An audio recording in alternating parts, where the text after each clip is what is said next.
Education May meeting back to order. First item on our agenda this afternoon is information from the Kansas Educational Leadership Institution, Kelly. Dr. Dan Young, the Executive Director of Kelly, is here, and welcome. This is your first time in front of the State Board for representing Kelly. Yeah, so thank you and welcome. We look forward to hearing from you about what's going on, new and better. It's always new and better. Thank you very much, Tim, and thank you for inviting me today and allowing me to introduce myself to you and to update you about the Kansas Educational Leadership Institute, or as we're better known, Kelly. Knowing that your schedule is busy and my time with you is limited, I've chosen to organize my comments into about 5 areas. Peggy suggested, since I was kind of back new in the K-12 arena, that I give a short personal introduction. I'd like to provide just a little history about Kelly. Then I'd like to talk about the status of a partnership between the State Board of Education and Kelly as it pertains to a recent grant. I'd like to speak to you a little bit about new developments and challenges that Kelly faces. And finally, we'd like to allow an opportunity for questions that I'd be pleased to answer. A little bit old-fashioned here. I did provide you a PowerPoint. I have handouts for you. But in my former lifetime, years and years ago, I was a speech teacher.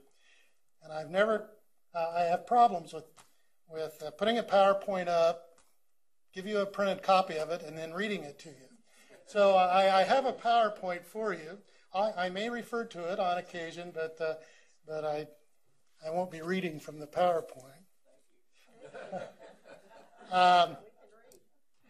You know, my career path to Kelly, to say the least, has been a little bit varied. It's been a rewarding one, but it's been a little different. For 30 years, I served as a Kansas educator. I started my career as a high school teacher at Riley County and then became their high school principal. I moved to Manhattan and served as an assistant principal at the high school. I remember we had 2,000 students at that time, which was more than my hometown of Osborne, which was an interesting experience.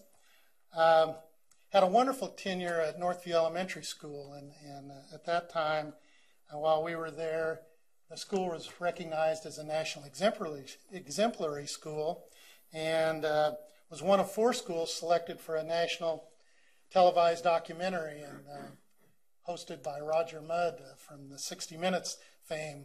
I remember when they called, and I thought it was someone pulling a prank on me that Roger Mudd was going to come and see us, and was worried a little bit about what kind of investigative reporting was going to go on, but thank heavens it was about the good things we were doing at Northview Elementary School. After that, I served a year as associate superintendent and then became superintendent of the Manhattan-Ogden schools, retiring in 2000. From there, I moved to Kansas Farm Bureau, which is the state's largest agriculture advocacy organization. And I was there for 14 years, retiring as its as its CEO in December of 2013. I think it's probably a note here that it's kind of important to note that since I'm a product of both Kansas K through 12 systems and Kansas University systems, how easily my skills transferred when I made this major career change in 2000. I think this is a credit to our Kansas schools. Learning how to learn, learning how to deal with change, learning how to adapt are as important as learning content, I think. Much of the content that's likely going to change in our lifetime. I took a short 6 months of travel and joined Kelly in June of 2014 as the Executive Director Designee before assuming its leadership just recently in January 1st of this year. And I know you're thinking a logical question would probably be, what part of retirement don't you understand, Dan? But maybe even a more appropriate one on this occasion might be why would you come out of retirement, number 2, to lead Kelly. And simply put, I have to tell you that I've always been very supportive of the mentoring and induction of staff.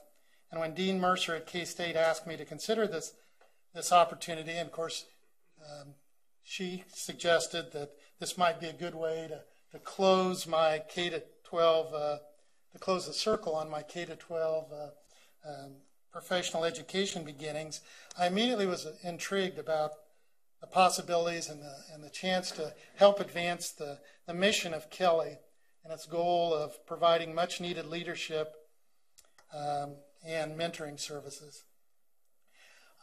I couldn't help but recall, even though it was a long, long time ago, my own immersion into the administrative leader frying pan many years ago. And I vividly remember the tremendous challenges, and I remember what I was expected to know but didn't know at that time. And then I couple that with the pressures and the growing issues that newcomers are facing today, and I felt compelled to say yes to Dean Mercer. And then there also was the fact that my good friend and former superintendent peer from Gary County, Mary Devon, here behind me, had championed the Kelly program. And from its inception until she handed over the reins to me here in January, that gave me great faith that Kelly was already well positioned to make a difference, and a difference in some very important areas. I think, the mission of Kelly talks about helping retain quality leaders, helping reduce local district recruitment and training costs, and most importantly, in helping build ways to increase student and staff success through helping leaders lead. And I've always felt strongly that quality educational leaders play a key role in our schools, and that lifelong learning is a necessity to continued growth and development as a professional leader. And those personal beliefs of mine, again, dovetailed so nicely with Kelly and its mission. So what differentiates Kelly from some of the other mentoring programs? In my mind, Kelly is unique in many ways. But the first thing that comes to mind is that years ago, probably 5 years ago, Kelly was formed, and it was supported by some committed partners. Kansas State University, the Kansas State Department of Education, Kansas Association of School Boards, the United School Administrators of Kansas, the Kansas School Superintendents Association, and originally the Kansas Leadership Center all came together to form this entity and to support Kelly as a committed partner. That's highly unusual. And again, I think it strengthens and makes Kelly unique. We just had the opportunity to visit with a Fulbright scholar from Australia, and as we described Kelly to this individual, that's one of the things that he was most intrigued by, was the fact that we could get these different organizations to all come together and work together for something that was very important, the mentoring and induction of our leaders. The next thing that makes Kelly unique is a number of factors. First of all, it's research-based. It's delivered on site. It's individualized. We take veteran principals and we take retired superintendents who were successful, and we carefully match them with those individuals they'll mentor for a full year. The whole program, in fact, as the idea surfaced, was designed by successful Kansas superintendents and principals who understood the importance of mentoring and induction and lifelong learning. So much time and effort and study went into shaping how Kelly would look before its grand opening on May 12th. It's kind of ironic, May 12th, 2010. There are really two sides to Kelly. We have the mentoring and the induction. We also have what Mary coined and others years ago, the deep learning experiences. And so we have numbers of opportunities for leaders, not only new leaders, but veteran leaders, to learn new things and to keep up, and also to network with other successful leaders. As I mentioned earlier, there is a PowerPoint there, and then Peggy has distributed a handout that will have some additional information about Kelly's attributes, its governance structure. Jim Porter has served on the advisory committee. We're going to try and figure out a way that he could continue to serve in some other fashion, maybe, Jim. Mary and I plotted about that just a moment ago. But again, if you have questions about the handouts we've provided you or the brochures, don't hesitate to get in touch with us. I'd like to shift gears just a little and discuss a special opportunity that awaits us in the fall. As I'm sure you've heard, the Kansas State Board of Education recently received a grant from the National Association of State Boards of Education. And Kelly was pleased to have been invited to participate in the grant application process by the State Board, and particularly Peggy. And what we have planned is on September 10th of this fall at the Alumni Center at Kansas State University, Kelly will host an event partially funded by that grant and partially funded by Kelly that will hopefully include the participation of all the Kansas State Board of Education members. We've secured the services of a nationally recognized trainer who will help guide us and guide a new set of mentors and mentees through a deep learning experience that the State Board will be able to observe firsthand. In addition, the State Board will have the opportunity to interact personally with these veteran mentors from Kelly and those first-time leaders who will have, by that time, only barely 2 months under their belts in their new positions. So it should be a really good experience for you all to have that opportunity to interact with these individuals. It'll be a wonderful opportunity, I think, for our new mentees and the mentors to interact with you in a little different, less formalized kind of setting. And finally, Commissioner Watson and Dean Mercer have agreed to be present, and they'll, during the course of our activities on September 10th, share their thoughts about the importance of mentoring and induction for new leaders. So we're very excited. We're working diligently on organizing that activity. But I have to tell you that we're excited beyond just this event.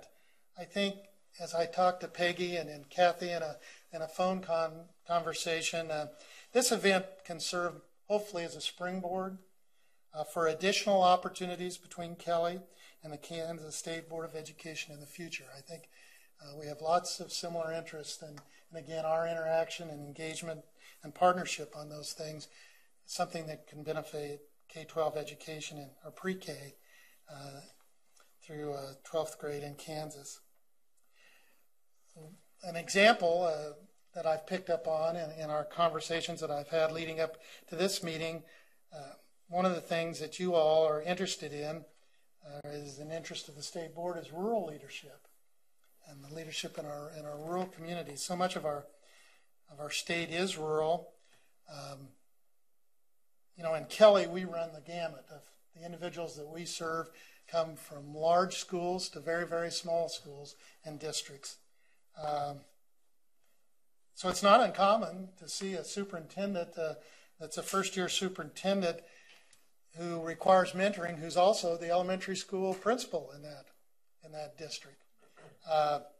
This past year, we had an interesting one that I haven't seen a lot, and I don't know I would recommend highly to new superintendents, but one of our new superintendents was the head high school football coach. I don't know which of those positions could get you in the most trouble the quickest in a small rural community, but at any rate, definitely, hopefully we were helpful in mentoring him in his first year in those positions. This coming year, it appears that we're going to have two school principals who will serve as co-superintendents of a school district. Many of our principals that have been involved have been in charge of the whole K-12 continuum. They've been principals of kindergarten through 12th grade. there's an individual from Manhattan who works for the Huck Boyd Rural Development Institute named Ron Wilson. And Ron, you may have heard him on radio or seen some of his print commentaries. But as he talks about these things that go on in Kansas and many of our smaller communities, he always ends it with the catch line, now that's rural. Well, some of the examples that we've encountered with some of our leaders, that's rural. And clearly those folks need some special kind of mentoring. And again, if that's an interest of the state board, we would love to work with you and cooperate with you in meeting those needs. Promised I would leave time for questions, so I'm going to like to close here with just some very briefly addressing some recent developments and challenges that Kelly faces, and then we can move into the questions. Many of you are probably aware that Kelly originally began by mentoring superintendents only. 2 years ago, Kelly began a pilot program for building principals, and this is our second year with building principals.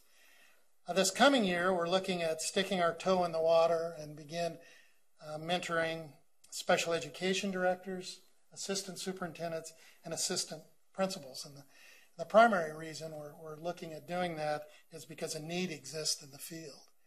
With the new mentoring guidelines and some of the requirements and again, just some of the challenges, we're being asked to pursue that. And this will be a challenge for us. You always wonder whether you're reaching your critical mass. We're not overpopulated with staff in Kelly. We have about 4 pieces of people who work on Kelly and support Kelly. And Mary, very wisely, and in her tenure, took things slowly and progressively worked superintendents and principals. But again, there comes critical times when the need exists, and again, we're thinking very strongly about entering into these new areas. There'll be challenges attached with that.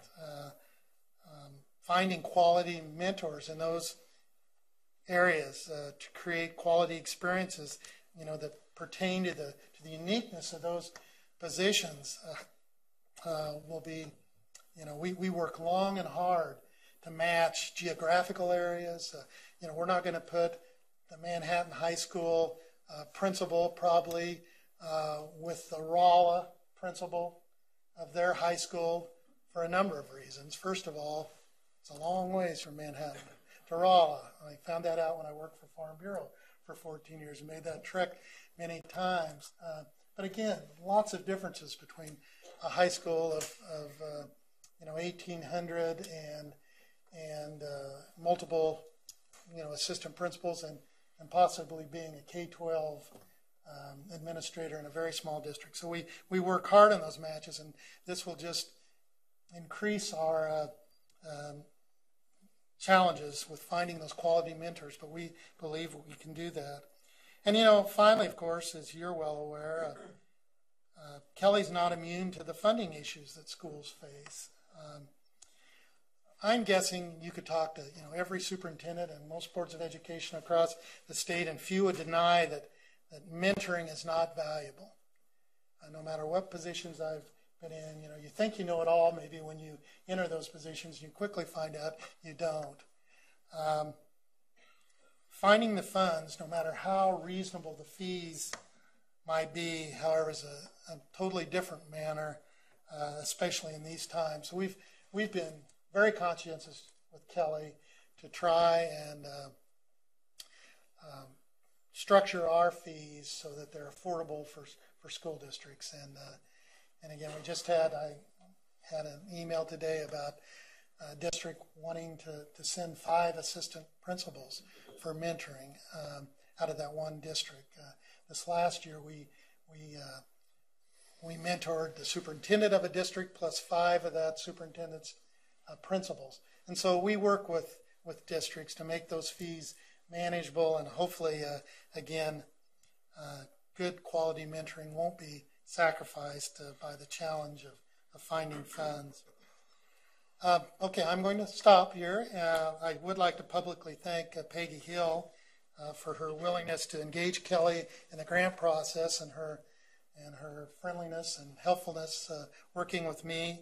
And I ought to thank Dr. Scott Myers and his staff and Dr. Scott Smith, who have helped us provide a number of our deep learning sessions this past year. These sessions, again, who are for not only our mentors and our mentees, but any administrator across the state of Kansas that needs and desires ongoing learning. We focused on building principles this year, and the topics we focused on were assessment and accreditation, and they were very well received. It could not have happened if it was not for the two Scotts and their staff. So this time, Jim, I would be happy to take any questions you might have, and if I can't answer them, I have a wonderful backup behind me. Mary, anything historical that I don't know, Mary has volunteered to help me respond to those questions. Well, first, let me say that we're very excited about the opportunity to partner with you in the grant through NASB. It's not a lot of money, but it is a lot of attention that we can give you. And one of the goals of the grant is that the State Board of Education would become more involved and knowledgeable about the challenges and needs of administrators in our state.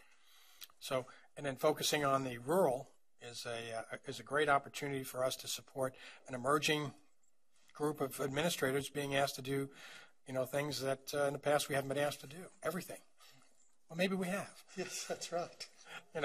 I would also, Dr. Devon, recognize you and congratulate you and thank you for your leadership and bringing Kelly to our state and making it such an important role in the development of our administrators and support of our administrators. So thank you very much. Thank you. We have a couple of questions here or comments, and Sally Cobble. Thank you. I love your program. We hear a lot about professional development. We hear a lot throughout the state on different programs, but the nicest thing about Kelly is that anybody that has gone through that and has visited with me has always had positive things to say, that they have found it worthwhile. And on sitting in this position, you don't always hear positive things and never hear negative. And I just think that that says a lot for your program and what's going on. I am concerned about the capacity of your program. I know that that's rural. Some of us, we're having a lot of changeover in District 5. And they're doing many different things. Like you said, they've always done a little bit of a superintendent and maybe a principalship. But do you have a level somewhere where you feel like is capacity? Or will you always try to take our first-year superintendents? I'm having a lot in my district, more than normal. We, again, all of these levels are really important. We're going to, I think we'll continue to use the model Mary started, that we're not going to bite off more than we can chew initially, because I have those same fears that, we would hate to sacrifice the wonderful mentoring that we have for superintendents and principals by diminishing their quality to add more positions. So we're going to maintaining that quality, maintaining that individualized kind of touch. It's very important. You can group mentor folks, and again on the learning, the lifelong learning side of it, you can handle more individuals, but that trusted relationship that develops with that retired superintendent and that new superintendent, or that practicing principal, and that principal requires regular contact. It requires on-site visits.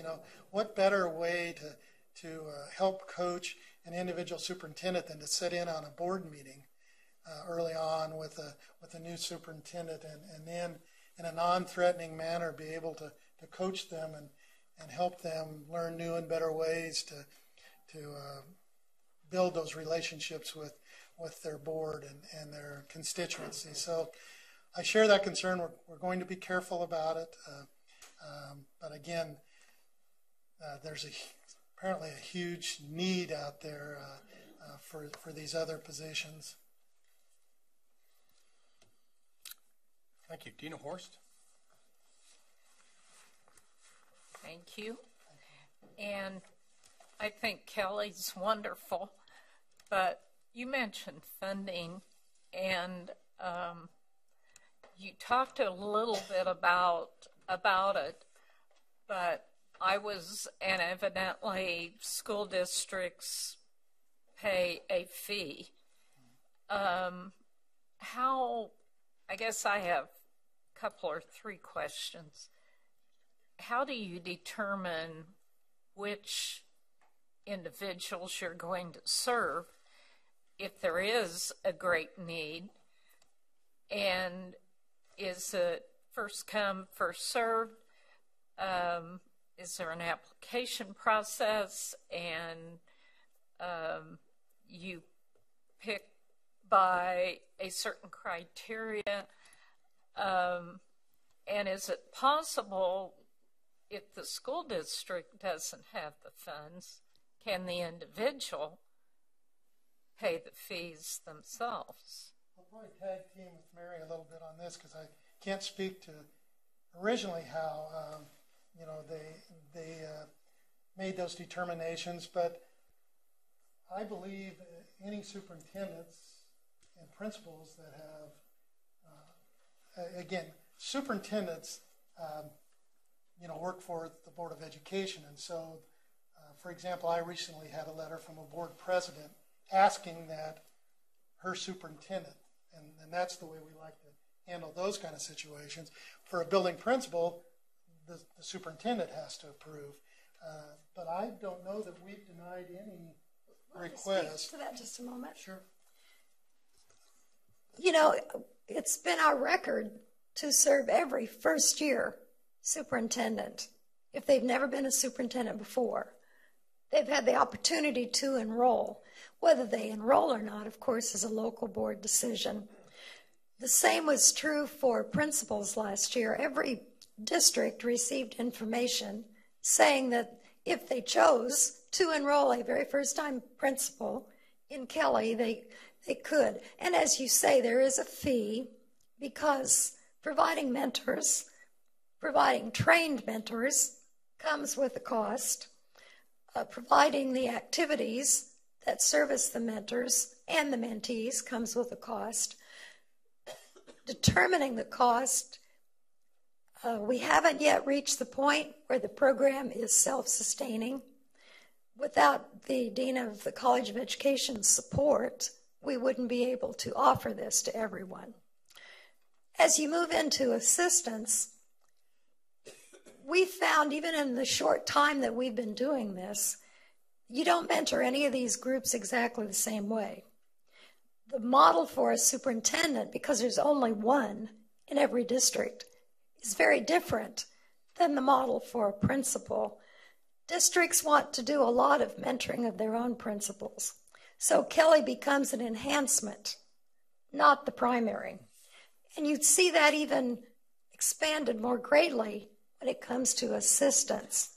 So the model for mentoring, in terms of the capacity to do it, you have to consider also that each of those groups, you'll have a little bit different approach to how you do the mentoring. And that, I think, will help Dan and his staff determine what is that capacity load. We've had conversations just earlier today with Colleen Riley about special ed directors and what format might work best with those individuals. We're having conversations, like Mary said, with principals about assistant principals, because some mentoring would go on clearly in each of those buildings, but how could we supplement and support that? The fees, I think, are very, Mary and her previous staff set those, and with the help of the advisory board and the steering committee, and again, they equate, a superintendent's fee equates to like attending a national convention. So very reasonable. We've not raised those fees. This year we know schools are facing very tough decisions, and again, we think the mentoring piece is so important that we don't want the fact that the cost to keep someone from participating. The other thing we probably should mention right now is the value of being in the program to the mentor. And the mentors look different at each of those levels too. But over and over we hear from principal mentors, for example, that being a mentor is a great professional growth activity, although they are veterans and very successful in their field.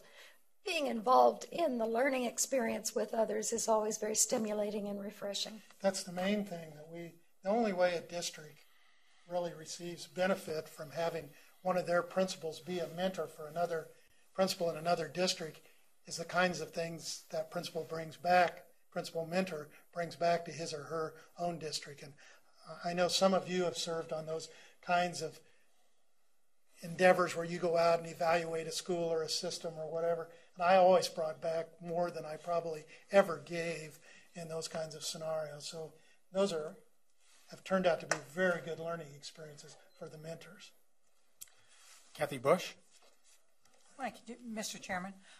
First of all, thank you for coming today. It's always great to hear from Kelly and the work that you guys do.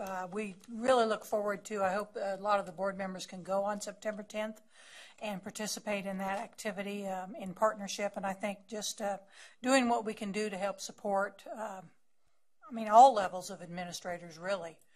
When you look at, I know these administrators have all gone through licensure programs and have had training, but still once you get out there and you get into the field, and I know when I first started as an administrator and then as an assistant superintendent, there's nothing like having some support. One of the things I think sometimes we lose sight of is the business aspect of the business. When I was a building principal and when I was assistant superintendent, I managed multi-million-dollar budgets. And the amount of money that you have to manage, the human resources piece. So I think sometimes that really helps to get that additional support through the mentorship, even though you've had classes on it, and you've taken school finance, and you've taken district level finance, and you've taken those human resources classes. Having that mentor support, I think, is very valuable to help with some of the business aspects of education that we deal with also. So I think that's a real key point, and I applaud you for the work that you do. And boy, those rural administrators that have those multi hats that they have to put on is a lot of different things. So again, I look forward to that September 10th and being able to interact with your folks. I think will be a valuable experience for us, and hopefully, like you said, it's a start. Thank you for letting us be a part of it. We look forward to working with you and partnering with you in these endeavors, not just through this, but later on as well. These are two outstanding leaders. We could probably get you a superintendency about 5 o'clock if you're interested. Dan, I think you forgot to mention about the author of the books you put out. I think the board would be interested in about 2 minutes just telling about the 2 books you put out. I've probably taken too much time, and you don't want to get me started on the books, but we do have I've authored a set of children's books, and we have one hardback anthology, and 6 books so far they're all modeled around my red-haired little granddaughter who lives in Kansas City and learns things about agriculture and by going out to the farm. The most recent book was Kaylee's Pigtails. She has pigtails, but these tails were Tales. And they're a fun little combination of wonderful photographs of agriculture and then a little story that teaches a lesson about milk comes from a cow, or you don't have to have brown cows to get chocolate milk, and some of those kinds of things that we all know, but not everybody knows. So it's been a lot of fun. Thank you very much. Thank you very much. We look forward to working with you, Dan. Thank you. And Mary, thank you very much for your service. Much appreciated. The next item on our agenda is information about the Kansas Cosmosphere and Space Center in Hutchinson. And person who had a lot to do with this, the prime mover, is Mr. Ken Willard. Ken, would you like to introduce them? Be wonderful. Thank you. Certainly, it's a privilege to have Dr. Ed Berger and Tracy Tommy here from the Cosmosphere. About, was it 3 months ago or so, you had a presentation at the Cosmosphere. We've been members for a long time, and we were there for a presentation by a female astronaut whose name I can't recall.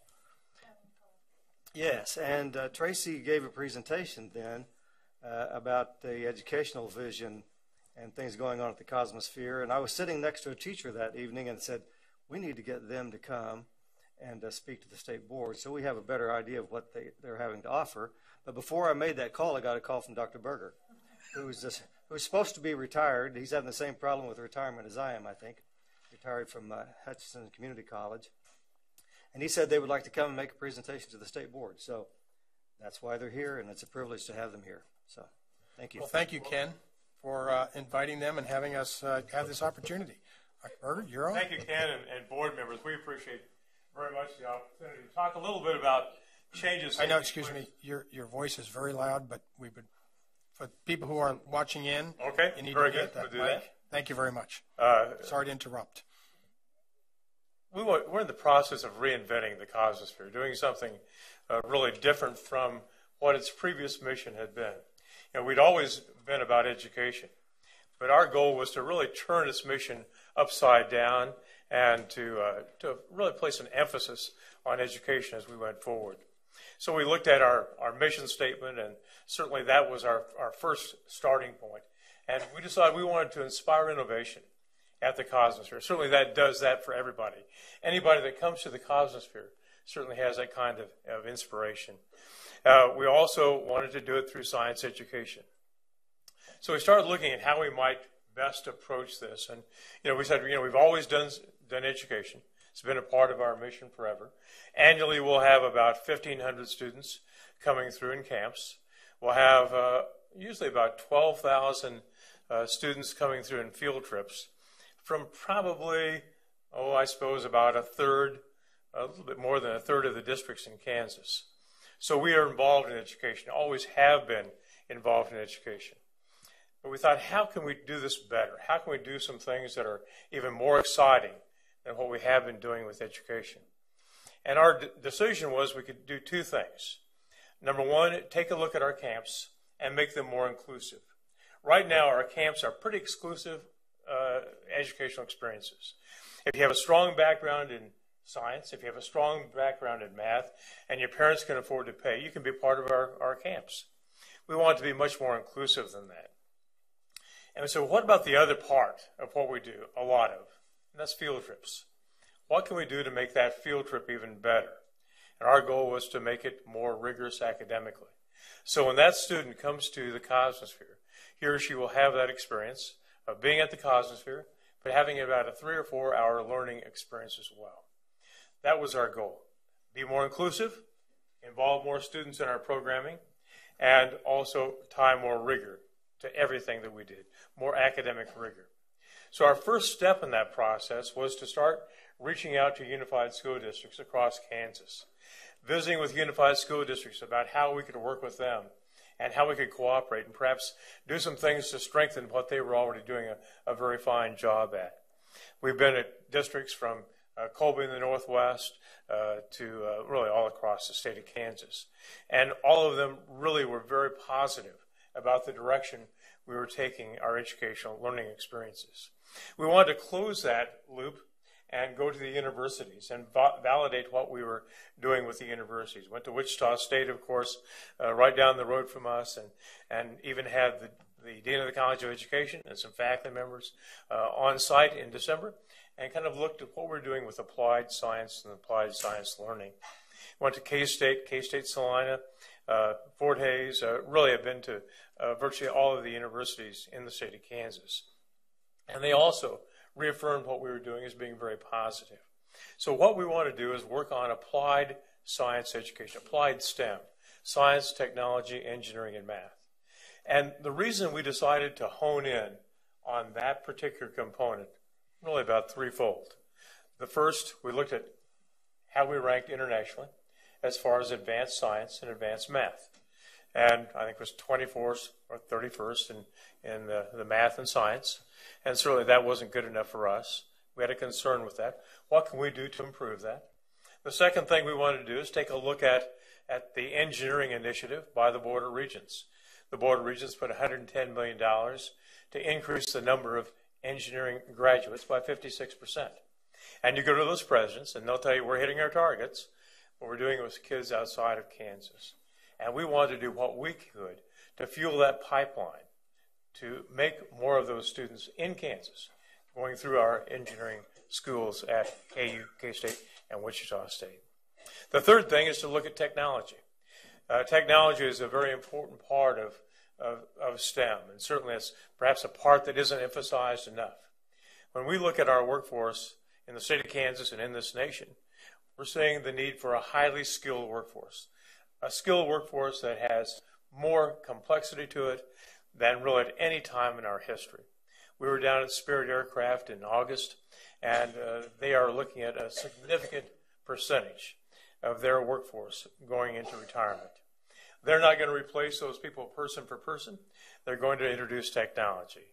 And that's another area for us really to work very hard on, is trying to increase the interest, enthusiasm, and the product that the highly technical worker when they come out of our school system.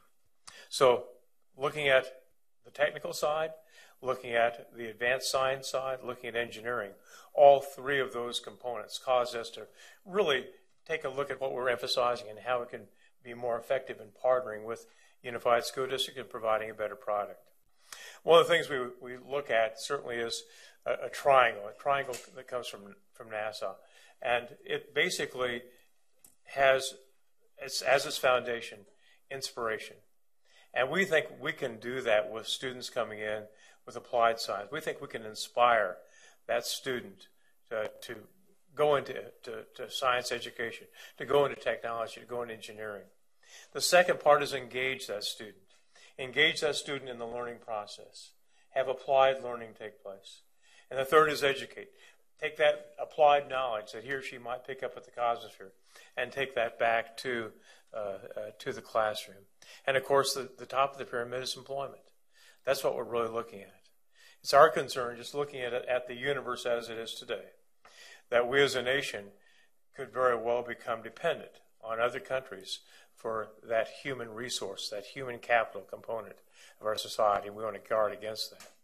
One of the things we've done, of course, is work on curriculum. Tracy Tommy is our Vice President of Education, and she has developed a curriculum that we think will address some of these issues. And Tracy, why don't you talk a little bit about what we're doing with the education side?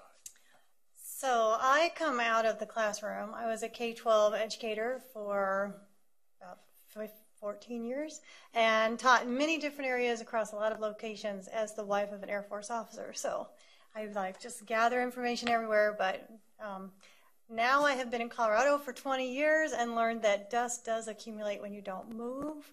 So we're moving again. We're moving to Kansas, which has been a great experience. So now what I'm able to do here is I have been in the classroom as a formal educator, mostly in middle school science. Then at the Challenger Learning Centers doing informal education, and now here where I can just meet these two together and do big things. So this is my dream job. But if you look through the packet of materials that I've given you, what we're working on is a full continuum. So instead of students coming to the Cosmosphere as sort of that end of the year big day out, let's have some fun, which isn't horrible, it's not horrible, but we could be so much more. So as I looked at the collection and the spaces and the knowledge that we have within the Cosmosphere, as an educator, I say, what could we do? And that's when we went out and we talked to schools and teachers and administrators and colleges and universities, and we're still asking that question, what could we do? If you look at the Cosmosphere as not a museum, that's amazing that it sits where it sits in Kansas and has the collection that it has and, the history of how it even got there. But you look at it as a resource and a service for education for the state. That's how I want to view, my position. So I went, and as I talked to teachers, just, tried to focus first on having something for elementary, middle, and high school students. And then now we're branching those out and making even more programming so that every single year from pre-K through 12, they would have a completely different experience. And I want to give you just sort of a quick rundown of how that might look. We have now, and we've tested this program, it's Micronauts. It's for pre-K 1, and we can even do that virtually. We have a puppet show. We do living in space, so we bring in nutrition and exercise and basic fundamentals that you might be learning as a preschool, kindergarten, first grade student. But we have worked with that on site with probably about 200 students and virtually with 3 different classrooms, very well received. Then we have space junk at the 4th, 5th grade level. Educators said, here's some things that our students really struggle with, doing measurement, conversions, volume. So boom, that's what we're doing. So we're taking spacecraft, a real problem of space junk, which is truly a real problem that hopefully their generation will solve because our generation caused it. So now we hand that off to them and say, you want a challenge, here you go. And here's what it looks like, and here's some things you need to know. But while we're doing that, it's college and career readiness, it's aligned with standards, it's co-curricular. Many elementary schools do not have time to teach science, or the teachers are a little hesitant, to be able to find that time. We put our lessons then along with the math and language arts, because you can certainly use that time to teach some science and engineering skills and the engineering design process, but integrate it with a literacy piece and math piece. Then at the middle school level, we have physics of flight, which is very integrated and across the curriculum, but they're looking at, I'll take our camp for instance, but it includes many of the same aspects of the middle school flight. They will study the forces of flight, lift, thrust, drag, weight. They will use CAD, computer-aided design, to then start designing their own airfoils. They will print those on a 3D printer, test them in our wind tunnel, do some engineering design challenges with a little simple cause car they can use in the classroom. It's not expensive, and we give them one. And students design their own propellers for that. It's all very original, very scripted out even, and we have sold this even to some classes over in China, so they're using that. But we have that now for 1 level, and we've been tasked to have that from 3rd grade through 8th grade. And we'll start with simple kites and go all the way up through jet engines. So that kind of continuum is what we're looking at. And in your packet, you see the standards that that's aligned with. Then at the high school level, we have something called Cosmo Crisis, which is completely different. Now you're bringing teachers from across the hallway to work with each other. Separate issue, right, but very necessary. And we do it. All of these include a professional development training. So we're working with this group of teachers together. Think of this as an example of a way that they can work together. Now they can do this. They can go on and do other things together as well without our help. But we work with them together. And so Cosmo Crisis, they study Hiroshima and the Manhattan Project, which is very humanities-based for our STEM program. And then so in chemistry, they're looking at fusion, fission, half-life. In biology, they're looking at effects of radiation on the human body, which was written by a radiologist. In math or physics, they're looking at advanced projectile motion with and without drag, so we can go all the way up through calculus, but we don't have to go that far. And in history, of course, the essential question, does war drive technology, or does technology drive war?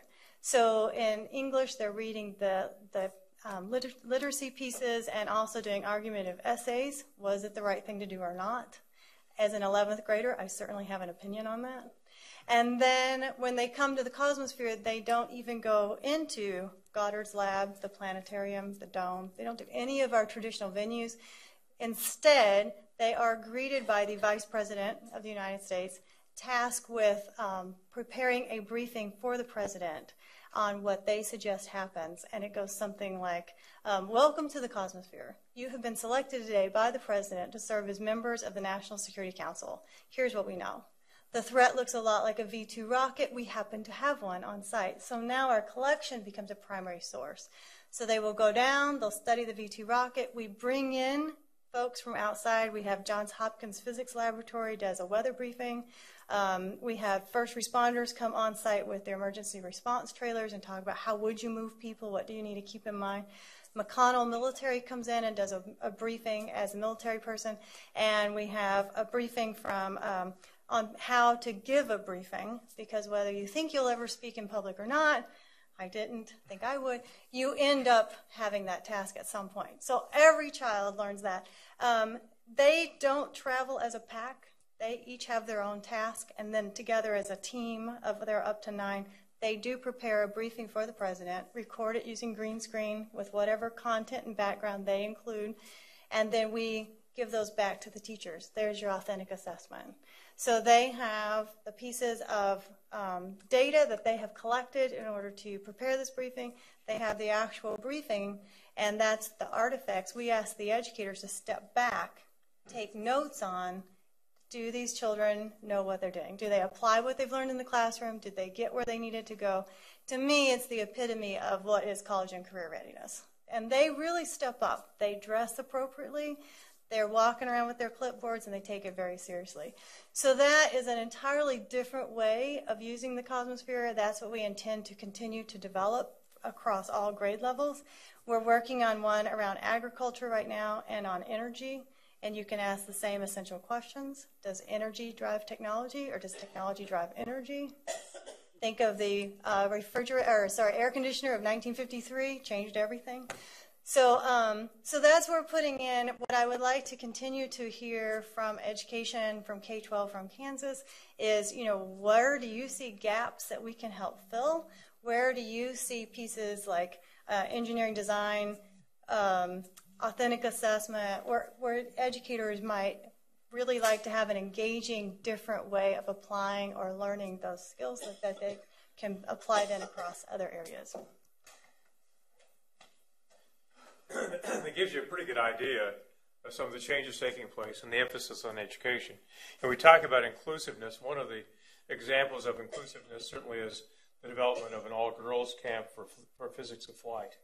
One of the issues we certainly have is 20% of our campers are female. 20% of the students in colleges of engineering are female as well. We want to do what we can to raise that number significantly. Another way of being more inclusive is bringing in groups like the Boys and Girls Clubs. And it's been Tracy's sense that if we look at bringing in 1 or 2 kids from Boys and Girls Club that may or may not be successful, we need to bring groups in. And that's certainly what we'll be focusing on. 4-H is another group that we're going to be working with on the camps and field trips as well, again, in our effort to be more inclusive. We have a pretty simple vision for the Cosmosphere, and that's to be recognized internationally for excellence in applied science education. And certainly we think we are well on our way of doing that. Tracy and our vice president and our president of the Cosmosphere made a presentation, asked to make a presentation to 600 educators in China. And they're looking at adopting our curriculum and also the design of our facility. They're looking at building 3,000 centers, applied science centers in China. So I think there are some warning signs out there for us all, and that is a huge concern of mine, again, that we become dependent on other countries for our human capital. So with that, we'd love to hear some questions. Thank you very much. Sally Cobble? Thank you very much. Ken, thank you for bringing this. This has been very enlightening, and I'm excited. I've got a couple of questions out of my ignorance. Are you aware that we have a career and technical ed board for K-12? And that out of that, we also have a STEM board. And have you been working at all with that STEM advisory board? I have not, but I feel like I probably should, and that's my newness to this area, so I will research that and would love to work with them. Well, I just happen to serve with the board on the career and technical board. Okay. So let me visit with Jay Scott a little bit. I know that Steve Roberts, who sits in that chair right down there, has been working with the STEM group quite a bit, and they have a committee or something. I'm not real sure what's coming up, but they've been trying to write a policy for STEM that I think you might find interesting. Also, are you aware of our career and technical ed definition? Loosely. Okay, because what you are very much online with what we as a State Department, and we're doing a lot of our designing and everything around that career and career and readiness, college and career readiness definition. So you might want to take a look at that because they fit so well. I'm impressed. I thank you for the presentation. And I just happen to serve those counties in western Kansas, okay? And do you have any thing that you take on the road? Or am I ahead of your development? We are producing as quickly as we can. We do have things we take on the road. Right now, to me, they're very much, whiz bang, fun. But 20 minutes later, did you learn anything? I don't know. So that's what we need to change. We need to put some better content and structure to what we're taking out. We do not have those ready yet. That'll be next. And then also I want to be able to do that virtually so that you could watch a Goddard's Lab show from your classroom, interact with folks on site. We have had, what's our city? I just lost the name. No, in western Kansas. Dodge City, thank you. Yeah, where I just happen to be from. They have done all of their fifth grade has participated in the Space Junk program this year and absolutely loved it. And that was really quite refreshing. The students were just, so happy and impressed to be able to come into the Cosmosphere and participate. We want to see more like that. I really believe that to increase numbers, especially across increasing diversification, if you let students self-select in, you're going to self-select in the same thing we've been doing and keep promoting students who are already interested. If we're creating programs that we can do as whole classes, you might get some folks who had no idea that they had any interest in the effects of radiation on the human body or whatever, and then when they participate in something else, they do. Pratt brought us their 11th graders, and they said that, sorry, it may have been Clay Center who said this. They said that the physics teacher was standing there the day of the program, and she said, I had 19 students signed up for physics for next year. And she goes, before we even finished your lessons, we have 26 signed up for physics. And she finally asked them, why are you all, I'm happy, but why? And they said, we're doing physics and math class. Turns out it's really fun. We want to do more of that. And it was just because of the applied projectile motion, So that's where I would like to, really be able to help engage, do the inspiration, education for students. I think it really does work. And we will have pre and post assessment on all of our programs. So hopefully by this time next year, I'll be able to give you some real data on what that looks like. Well, you're fitting in very well with our college and career ready standards, especially in math and science, because the math, sometimes you can't tell whether they're teaching math or whether they're teaching science. Right. And so it works very well. Also, I would encourage you, if you have not, to get a hold of the science, Kansas State Science Teacher Association, because they've got people that would be really excited about this. I think we're hosting their awards this. They'll be over at HCC. Yep. Yes, but I have Math and Science Awards. Yes, Kansas. I have talked to a few folks, and again, it was early on, and it's sort of like breathing through a fire hose. I need to come back now that I have my feet kind of on the ground and have more of these conversations. So anyone you have, I would love to have, that kind of. Well, you've probably yes. I know. I don't think so. One of the things that we really see ourselves as being the Science Ed Center for Western Kansas, because there really isn't that kind of support for schools out west, and we have had a great deal of interest from those schools out there because they don't have those opportunities. Well, and they can't afford to come to you. Right. And they don't have the distance. That's another issue that we're looking at. Certainly, we're talking to a lot of people in western Kansas about helping with this initiative. And we know that school budgets have been cut and field trips have been restricted. So we have a lot of industries out there and businesses that have said, we'll pay for one level of our schools to go to your, they're so excited about it. One level of our schools to go to your field trips. And that has been very successful. We're writing grants to try to make that thing happen as well. So it's, again, a very exciting time for us at the Cosmosphere. Thank you. Ken Willard?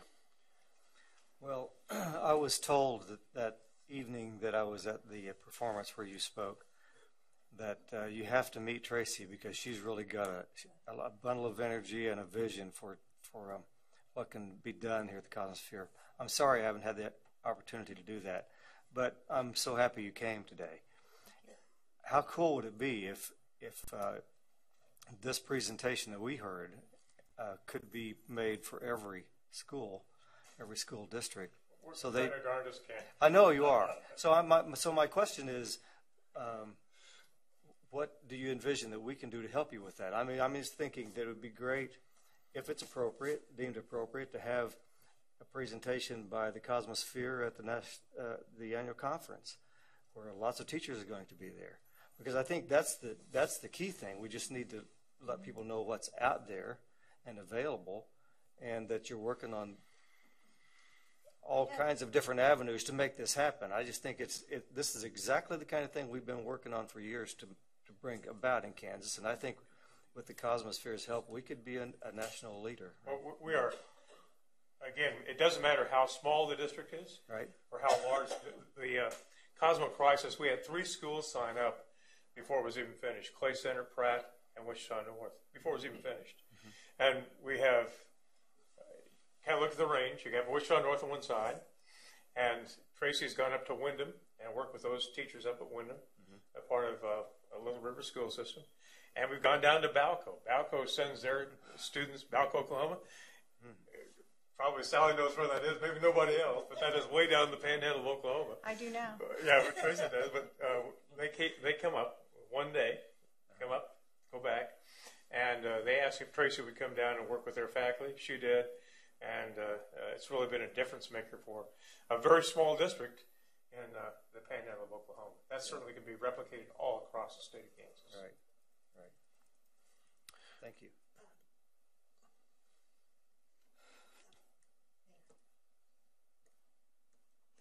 You know, the service centers in the state of Kansas have superintendent meetings, and they're a great place to start also, to go do a presentation there. Good idea. I have to thank you, and just to add my 2 cents, Matt Kriebel is the individual in the state. Yes. You should be good. Yes. That's one person I do know a face and a name. Sure. I have talked to Matt on various occasions as we go to the same locations, and he's been very supportive, and I've been bouncing off of him the ideas that we're working on too. So. Well, the next thing I would recommend is that you become familiar, and in your presentation have something to say about next generation science standards, because what you described is what the next generation science standards are trying to lead educators to. So there's a great staff development opportunity there, and a cooperative or collaborative effort on your part as well as schools to provide the opportunities for the kinds of labs and experiences that next generation science standards are challenging us to provide. That's what we've been using now in Colorado. So I'm very familiar with Next Gen. I try to use the concepts without using the word so much, just because maybe it's a little more accepted. But as soon as you walk into teachers, you say, we're going to work on next generation design. You know, but as if you just say, let's just discuss the engineering design process. You know, let me have you do this. That's all it is.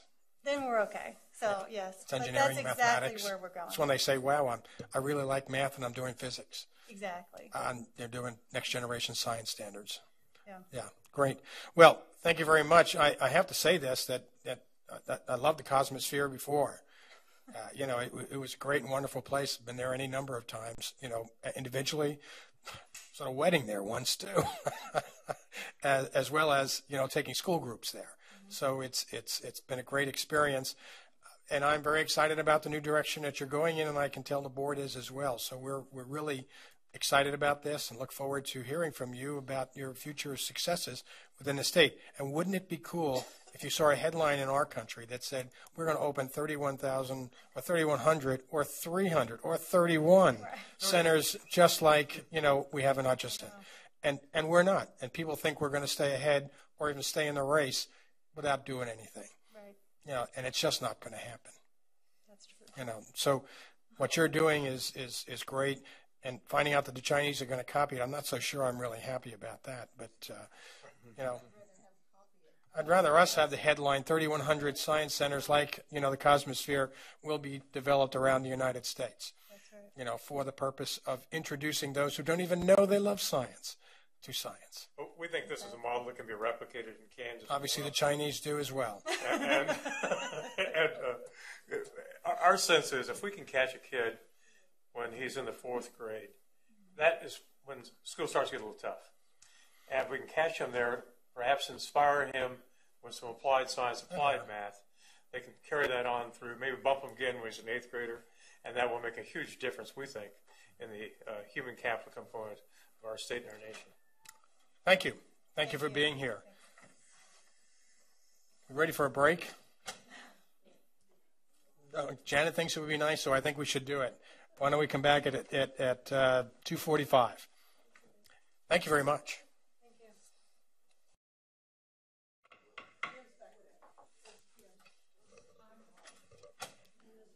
Oh, you're early. Can't go on without me. I'd like to call the Kansas State Board of Education back into session. We're now moving to act on the curricular standards for school counseling. We received these standards in April, and we're here today to take action on them. Staff are here, Kent Reed and Scott Smith, to help us through, and some committee members. All right. Thank you, Chair, and thank you, Board. I would like to reintroduce our co-chairs of the School Counseling Standards Committee, Writing Committee, Roseanne Haberman and Dr. Ken Huey. And we stand before you to take questions, comments, and hope for your consideration for final approval of the School Counseling Standards. I'd like to thank the committee for their hard work and their obviously good work. You took a lot of different pieces from the counseling standards, that we had from 2006 all the way to the newer counseling standards that have come out from the American School Counselors Association, and also including our efforts in terms of individual plans of study. So updating those was long overdue, and they look great. If there's no questions, I'd be looking for a motion that would be moved that the Kansas State Board of Education approve the 2015 Kansas curricular standards for school counseling. So moved. So moved by Kathy Bush, second by Jim Porter.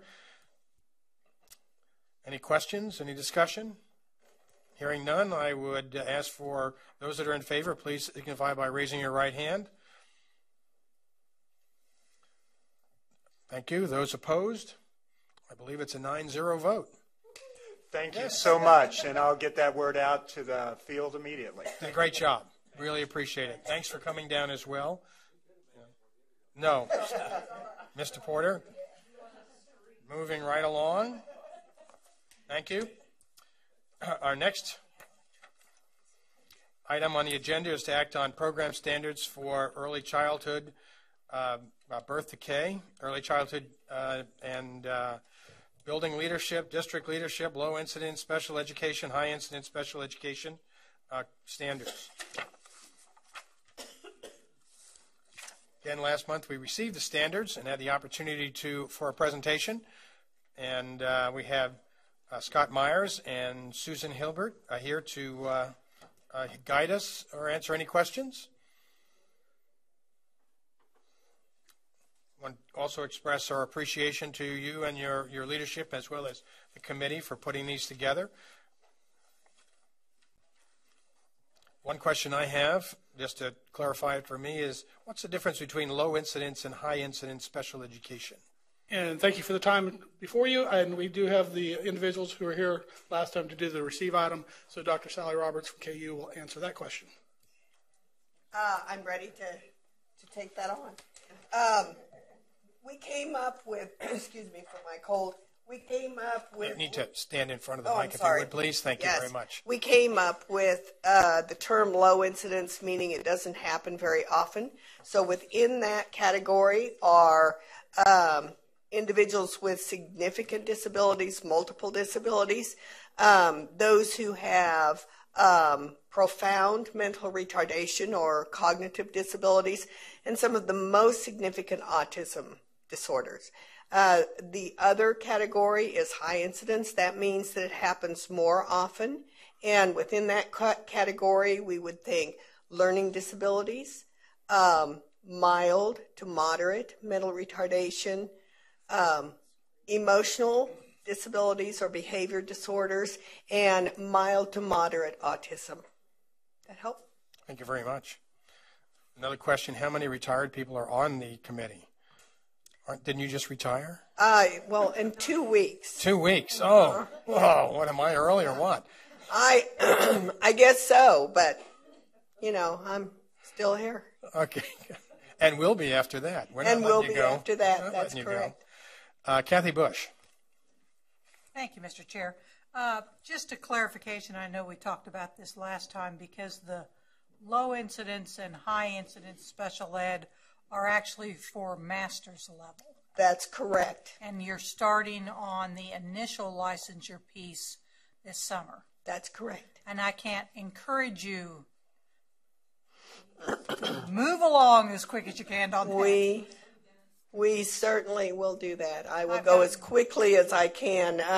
We are getting lots and lots of pressure, so I certainly will do it. I've gotten lots of feedback on that, and the field is very excited about that possibility and hoping, I mean, it's not going to eliminate all our vacancies, but they feel like it can help. I think it absolutely will. And it certainly is a start in the right direction. Yeah. One of the concerns, again, that was brought up to me with the K-6, obviously there'll be the teacher of record, but when you get into the and I don't know if it was 6 through 12 or 7 through 12 to tell you the truth. But when you get into the middle school, high schools, particularly the high school, is the content area issue, and how do you address that issue? I think that's a real concern for some school districts because, you know, now they have to be licensed in SPED, but then they also have to be licensed in content area. And how do you deal with that teacher record piece, I think, is a concern area for a number of districts that I've spoken with. So as you're struggling with that, I know that's something that you're going to be thinking about. We are, and I don't have a good answer for you, but when I return, I hope I have a really good group of folks that are going to wrestle with it. Right. So, and I appreciate you sharing that information because certainly we're hearing it and we're concerned, but it's good to know that the field is also weighing in on that one. Yeah, but they are really excited about the possibility of these initial licensures in the special ed. So are we. Thank you. Thank you. If we don't have any other questions or comments, then I'd move, or wouldn't move, but I'd ask for a motion that the Kansas State Board of Education approve the revised educator preparation programs for the Birth to K Early Childhood Unified and the Birth to Grade 3 Early Childhood Unified, Building Leadership, District Leadership, Low Incidence Special Education, and High Incidence Special Education Curricular Standards. So moved by Dina Horst. Second by Carolyn Campbell. All those in favor, please signify by raising your right hand. Those opposed, same sign. Passes 9-0. Thank you very much. I do want to take the opportunity to thank Dr. Mary Devon, Dr. Eva Horn, and Dr. Sally Roberts for heading this up and being here to present them to you. So yes, thank you very much to your committee. It was a long and arduous project, and you did a great job. Thank you very much. The next item on our agenda is to act on new appointment to the Professional Standards Board. Scott Myers is here to talk to us about our nominee. Yes, we had a recently created vacancy due to a resignation from a sitting board member who got elected to the House of Representatives.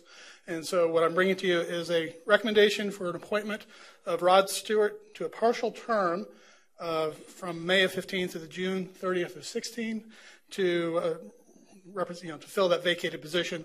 Rod hails from Washington County, and he's from District 6.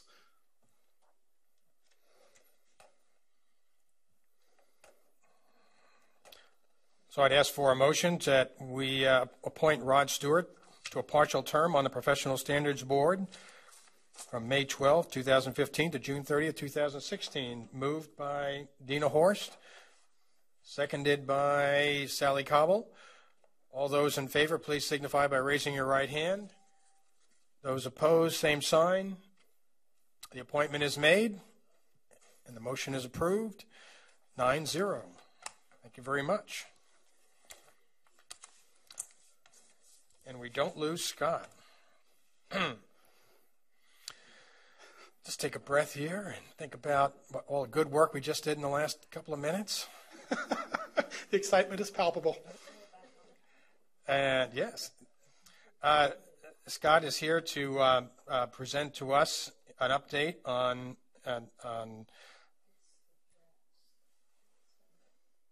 regulation for a new accreditation model, Kansas Education Systems Accreditation.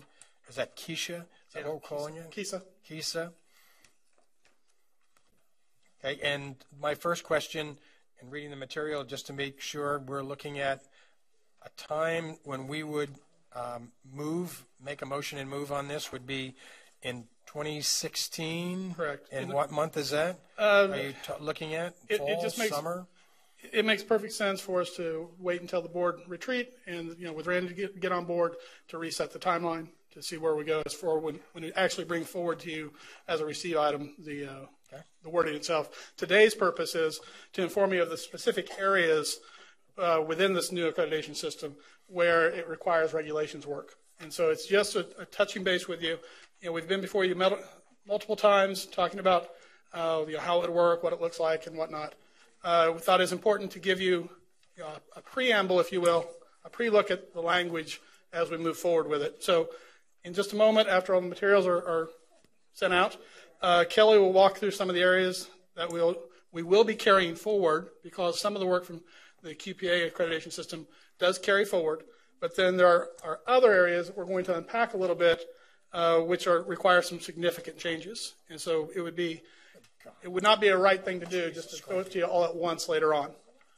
So today's purpose is to give you open the window to look into it. Okay?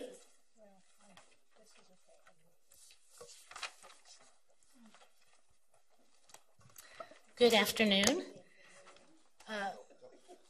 One of the items that you are receiving is the booklet that you requested last month.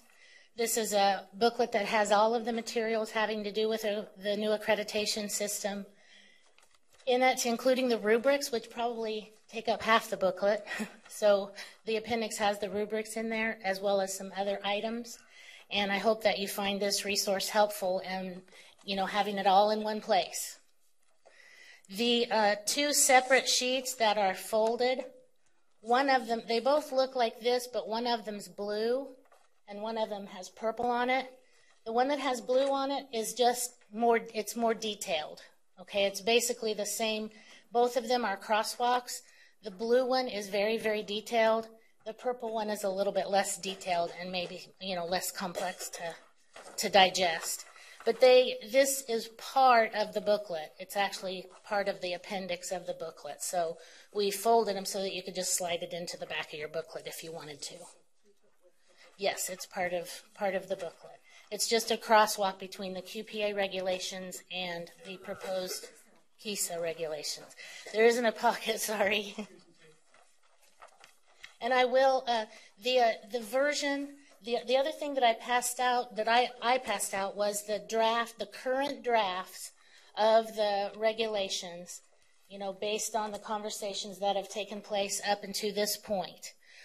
You have this also in your packet, but there was one change that was made in 91, 31, 34 that we had said there were no changes, but then we started looking at maybe a couple of minor changes there. So that's really all the difference is. All right, the significant carryovers, just as this is really kind of a review because we've discussed all of these, you've asked lots of good questions.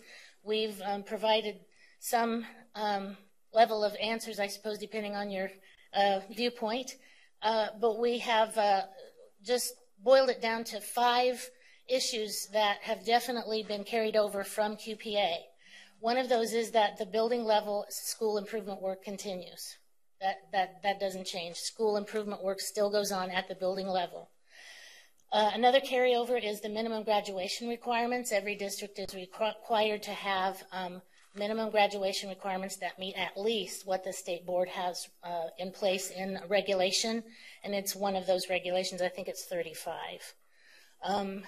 And then another thing that carries over is the programs and services to support student learning and growth. This was one, it actually encompasses 2 of the quality criteria, but it has to do with certain elective areas and certain more curricular and student well-being type things like counseling, library services, making sure that all of the core subjects are addressed in the program, and then like having a program or a service where students can get the learning and the growth from FACS type program, industrial arts and technical type program, and so forth. So those have not been changed. Those are still, in place as requirements, and we feel fairly confident that most districts are already doing that because it's been in place in QPA for so long. Then the other carryover is the accreditation rating appeal process. If a district wishes, or system wishes to appeal the accreditation rating that the State Department is planning to bring forward to the state board, then they would go through the same process that was in place before with QPA. And then the recognition of accredited systems. The regulation, I believe, is called rewards, but basically it's the regulation that says any system that receives the rating of accredited would receive a press release and a certificate, saying they've been awarded the accredited rating. And that particular regulation hasn't changed in any substantive way at all. So those are the carryovers that we have in place. Those are the major ones. There are a lot of minor ones that, are somewhere incorporated into the new system, and you can see those on that 11 by 17 sheet. The significant changes, of course, first of all, is that we are looking at accrediting systems, as in districts, and also, of course, independent private schools. But we're looking to accredit at the systems level to incorporate and make really truly accountable as well as involved and participatory the district level piece, the district level administration in leading across the district the school improvement efforts. Emphasizing the college and career ready data with the ACTE approach in the results are, having those ACT results be the overarching results that we look at for growth. Requiring data and evidence for any of the ratings, any of the scoring and so forth that is done. If a school says, well, we think we are implementing in this particular R, well, show us the data, show us the evidence. And then when we get to the actual rating point as well, the evidence would be there to support the claim or the recommendation for the rating. The enhanced role of the outside validation team. In the QPA, the team was called the External Assistance Team, and excuse me, it was I'm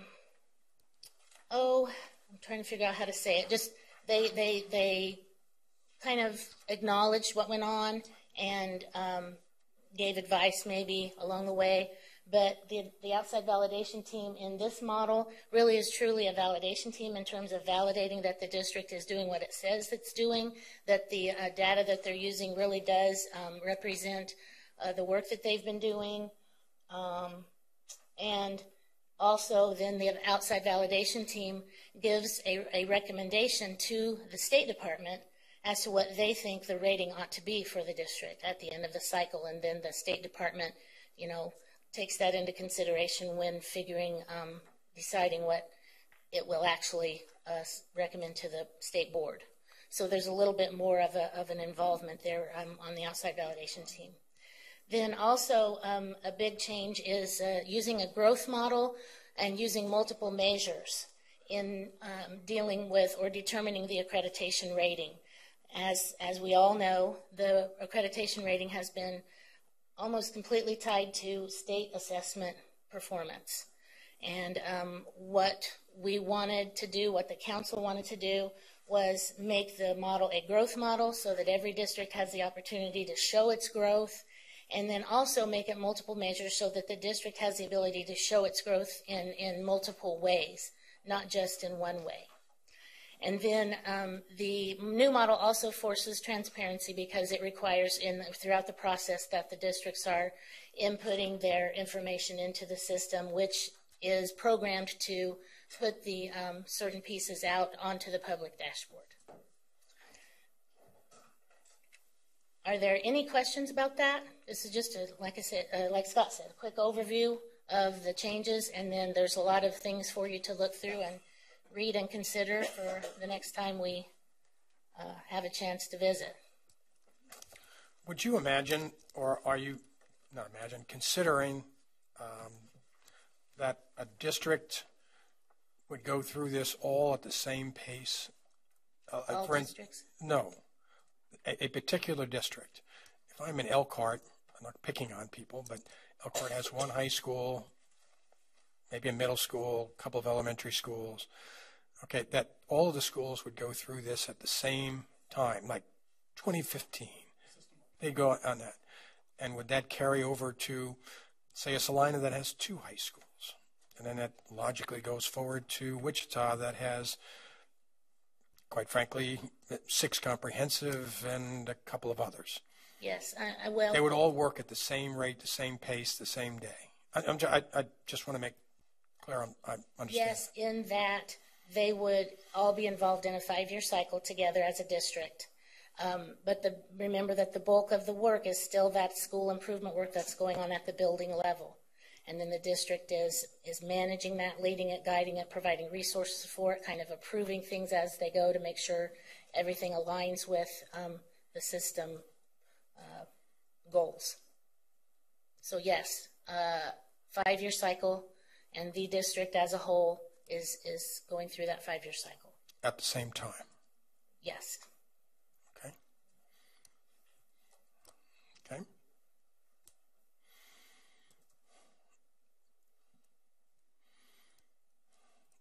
That'll be interesting.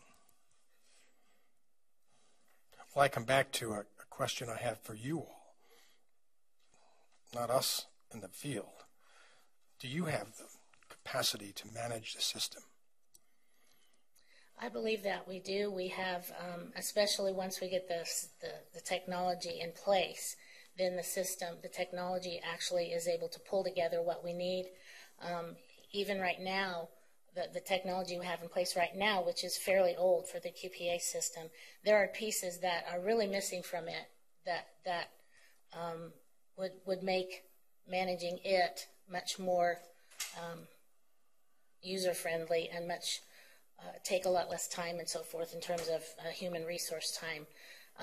And I believe that because of the flaws, so to speak, and they're not flaws because of the way it was made, but because of the new technology that has developed since it was made. Are you talking about going to the dashboard model? Well, the dashboard is just a piece of it. Yes. But the overall system is going to have capabilities that the QPA system never had, and that we have identified as, boy, if we could sure do this a lot better if this was a piece or a characteristic of this technology. And so we've incorporated a lot of those observations that we've made about the QPA technology into the plan for the new KISA technology. Are you going to allow the districts to determine where they are on the continuum, or are you going to divvy up the 287 schools? Is it 87? Is that right? 86? Did we lost one? Okay. 286 school districts, and then we have the non-public but accredited schools. Are we going to let them, because you couldn't have all of them on the same year. Right, and we have, in fact, in your booklet, there's a page that shows the implementation schedule and shows that it's staggered. I don't remember what page it's on, but there's a table of contents in the front. Well, it's not a detailed table of contents, but anyway, it shows that we're going to stagger, and we'd like eventually to have about roughly 1/5 of each district, 1/5 of the districts or systems each year to move into the process. They'll all start the same year, but then they'll gradually, 1/5 at a time, have their first accreditation year under the new system. And then once that has happened, then everybody's on a 5-year system, but it's staggered so that only 1/5 of them are in their accreditation year at a time. And yes, we do want them to self-identify where they will start. Maybe that might not be what happens with 100% of them, but we want to give all of them the opportunity to say, we feel like this is where we are right now. We're really ready to jump in here at year 3 or whatever. Okay, got a couple of questions. Kathy Bush. Thank you, Mr. Chair. On the significant changes slide, just a couple clarifying questions, and Jim kind of alluded to that. But I just want to make sure. So we are accrediting systems, but as I read through the regs, there is a lot of talk in there about school buildings and the process. Is that correct? Yes, because the school buildings are the foundational, kind of where it all starts. They do their needs assessments. They say here to the district, here's what our needs assessments are showing. The district says, wow, look at all these needs assessments. We've got a lot of commonalities here. So we're going to decide as a district level leadership committee that our 2 goal areas are going to be these, because this is what seems to be common among all of our schools. So that goes back down to the school level, and they say, okay, now we're going to make our goals in one or both of these areas. And then it goes from there. So the school district, the school buildings is where it starts. The school district is, takes the approval / guiding role, and then it goes back into the building level work, with the district level work being the leadership, the guidance, the providing resources, making sure that staff development needs that are common are dealt with in an efficient way, and so forth. So even though it's accredited on a district level, there's a lot in the regs about a building, about the components that the buildings do. And a couple of the regs to which we're not making any changes probably still say district instead of system, and probably still say school building. But I really believe I was very, very careful to go through and make the changes. And of course, we haven't even begun the whole process of having lots of different sets of eyes look at them yet, to make sure that those kinds of details are in place. Okay, my other clarifying question you've kind of addressed, but it requires data and evidence. So sounds like to me that is going to be done electronically. Yes. So, and that's where we talked about capacity and having the capacity to do that. Yes, and that's a good piggyback to what Mr. McNeese said, and that is, or what he asked about. The capacity issue is a little bit lesser of an issue than you might think, because first of all, and in terms of capacity within the district and within the schools, because we want to encourage the schools and the districts and systems to use data that they already collect, data that we already collect.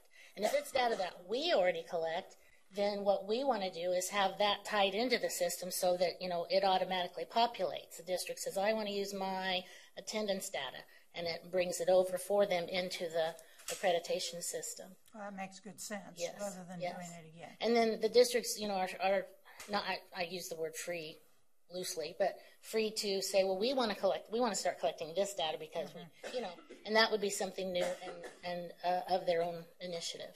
Okay. Thank you. Mm-hmm. Sally Cobble. Thank you. I'm going to give a little bit of my report that I should give tomorrow now, because I attended the superintendent's meeting in Sublet sometime this month. Anyway, and Kelly Gillespie was talking to the superintendents about this model, and then Brad was there also. But she was telling them what they need to be doing now. What are the things they could be doing now to help them down the road? And I, especially some of the data, she said, you guys already have some of this. So start putting it down and start working it in. And then that will naturally fall to where you will know whether you want to be in the first or the second or the third. So she was having really good conversations with those superintendents on that. But one of the things that was asked, and I cannot remember how she answered it, was enhanced role of the, and she was making them learn the term OVT. She said, these new acronyms, OVT. Now, do the schools themselves get to pick that OVT team, or do we as a department pick that team? How is the OV team chosen? The way that the advisory council has envisioned it is that every OVT member has to be trained through KSDE, so that limits who can be on their team to begin with. So basically, once we have offered the training, then we have kind of this pool of people who are trained and approved, so to speak, to be on OVTs. And then from there, the district can pick, keeping in mind certain criteria, like we don't want conflict of interest and all that. And those are... Yeah, they have a choice of who all's in the pool, who all's improved, who's had the training. But they can choose then people off of that list to be on their OVT Yes. team. So they have the ability to get people on that are all the school is ESL or whatever. So they understand the situation of that school. Sure. And yes. that culture. There will so be they have some, yes, there will be some specifics that that the council is going to put in place, but they don't want to tie things down too tight of a knot. But they want to say, you need to make sure that all the subject areas or an array of subject areas are represented, and an array of special areas like ESL, that kind of thing. And we don't want to use it as excuses, but we Right. need to be aware of the Yes. situation. And those teams will look a little bit different depending on the size of the district. So that is something that, again, when we start looking at the little step-by-step pieces, we will be addressing that so that the thing is manageable for large districts as well as small districts. Okay, one last question, Mr. Chairman, because I don't see it on any of this stuff. I don't know where it is. We were talking about the levels of accreditation at one time. And I'm specifically on that because I didn't like the levels of accreditation we had at that time. Where are those? Is that in any of our stuff? Are we? It's in here. Page 110. 110? Of what? I thought I read that whole thing. I even looked for it. It's 110 pages, for God's sake. Yeah. Oh, it's long. Well, the half of it is appendices, though. Accreditation status. Okay. Credited, not credited. I want to see what that is.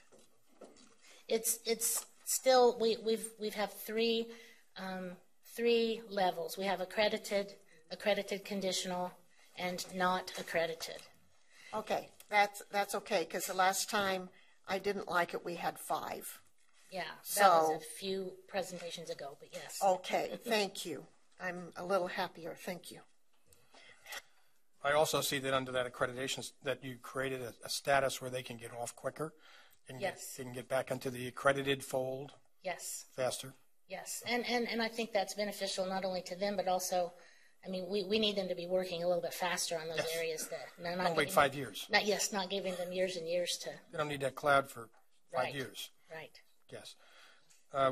Question I have from just a historic point of view and innovative district point of view is where does advanced ed fit into all this? Any other accrediting agencies, or especially advanced ed?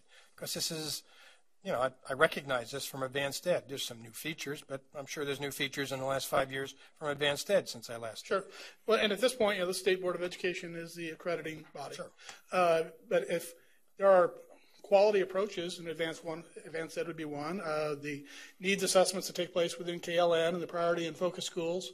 If the different approaches fit into this accreditation system, it would work. That would be fine. We just have to do a crosswalk to make sure that their steps hit our steps. And if they have something a little extra, great. But if it's missing something, then it would have to make sure that they have the 5-year cycle, or they have an outside validation team of some sort, whatever the non-negotiables are. But if they've got something going and it's going well, We don't want to have duplication of effort, that's for sure. And so, like with the rubrics that are put together, that's meant to be used as a needs assessment. But like I said, I mentioned before, with the focus and priority schools, they go through a pretty extensive needs assessment. And if that fits back to how our different criteria within, the different aspects within our rubrics, why in the world would we have them do it again? And so we would embrace that, Jim. And we're looking to make that work. Okay. I see a couple of issues there in terms of being able, I think the transparency part that we're talking about, where patrons can go online and they can, drill down. There have to be some steps to get its information about their schools, is very important. I don't know if Advanced Ed has that capacity or how it would merge with ours, because I think that's a non-negotiable, that it has to be able to merge into our system, be able to do that. And at the very least, they would just be able to copy paste from their Advanced Sure. stuff into our system. At the very least. You'd like to think so. Yeah. Okay. But it is good to know that there could be other credentialing, because I know, I don't remember how many, but there were quite a few schools, and they were mostly secondary. So elementary were also part in Advanced Ed, and they carry a nominal fee as well. Okay. Sally Cobble. Chairman, I have more questions. Okay. Is there a statute that if a school is non-accredited, they can't receive state or federal funds? No. Okay. Thank you. And then...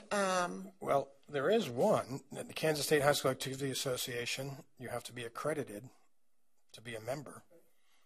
That's a private association, but not state law. Okay. That might have more effect than state law. That's right. Yeah, it might. Okay. And then we have these 5 categories, right? Or 4? Of How many columns? We have 4 rubrics, and then we have the results piece, which is where we will figure the accreditation ratings. Okay. Can they get non-accredited in some of these? As an overall accreditation rating at the end of the 5-year cycle, no, they will just receive a rating. But in terms of their needs assessment and then their post-implementation analysis, we would be looking at the growth in the various areas. Sorry, No, that's okay. It's a lot of information. When I get it one time and I forget it. That's why I break it down. I'd like to, in really when I read this, it's the first time, and I probably should have noticed it before, but the waiver. Talk to me about the waiver. Well, that particular regulation is the same as before, and basically it just allows a school district, right now it's a school building, but in the systems approach it would be a school district or a private independent school. The opportunity, once we say to, once KSDE says, we have determined that we feel you should have a rating of accredited conditional, and here are the reasons, then we would notify them of that as part of the process, and then they would have a certain amount of time to reply back and appeal, basically, and say, no, we don't agree with that. And well, there's an appeal process in here that yes. I hear you talking about. There's a waiver. Oh, I'm sorry. Any yes. school, any system may request a waiver from one or more of the accreditation requirements imposed by the state board. Yes, I'm sorry. I'm thinking of appeals. Waivers, again, that's not a change from the past. Darn, you mean I missed that? Evidently. Oh, But no, that's the same regulation as it is right now. In that a school, right now a school, but in the new system, a system could request a waiver from the KISA accreditation system. But or a portion part of it. Probably. I don't know. Yes. Yes. Anyway, they would have to go through a process, and they would have to convince at least the commissioner, and I suppose probably the state board. It's been a while since I read it, but there would probably be a lot of convincing to do. Okay.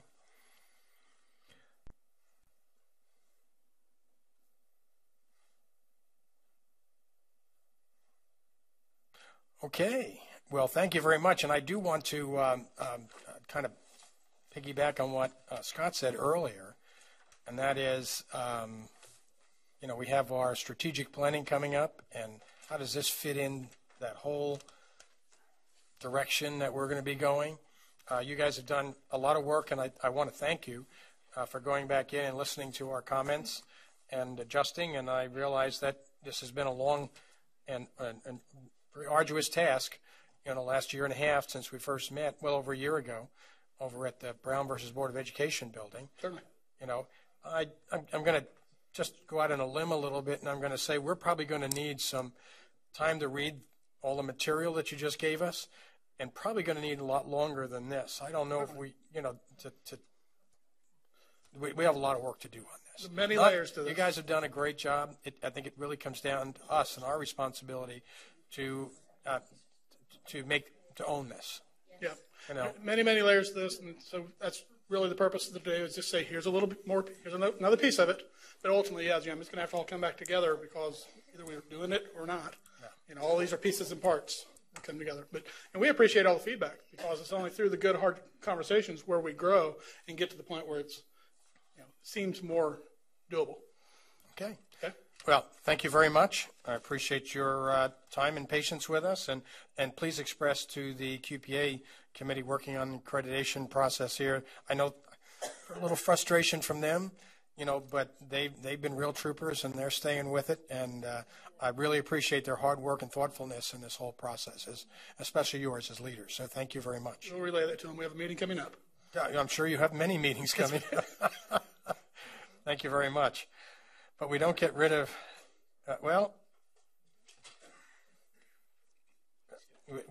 you're still here, Scott. Yes, I am. We can't get rid of you.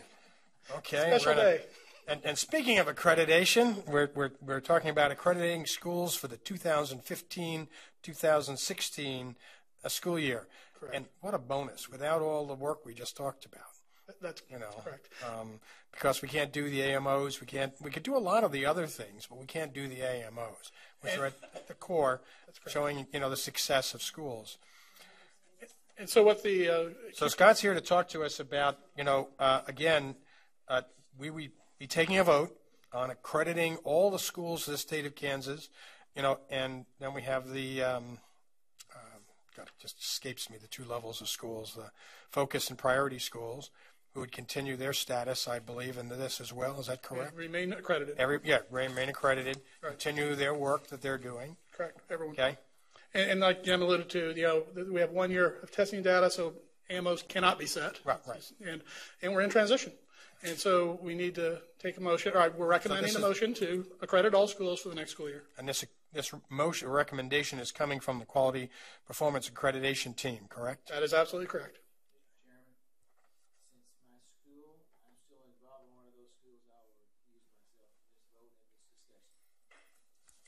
Okay. All right.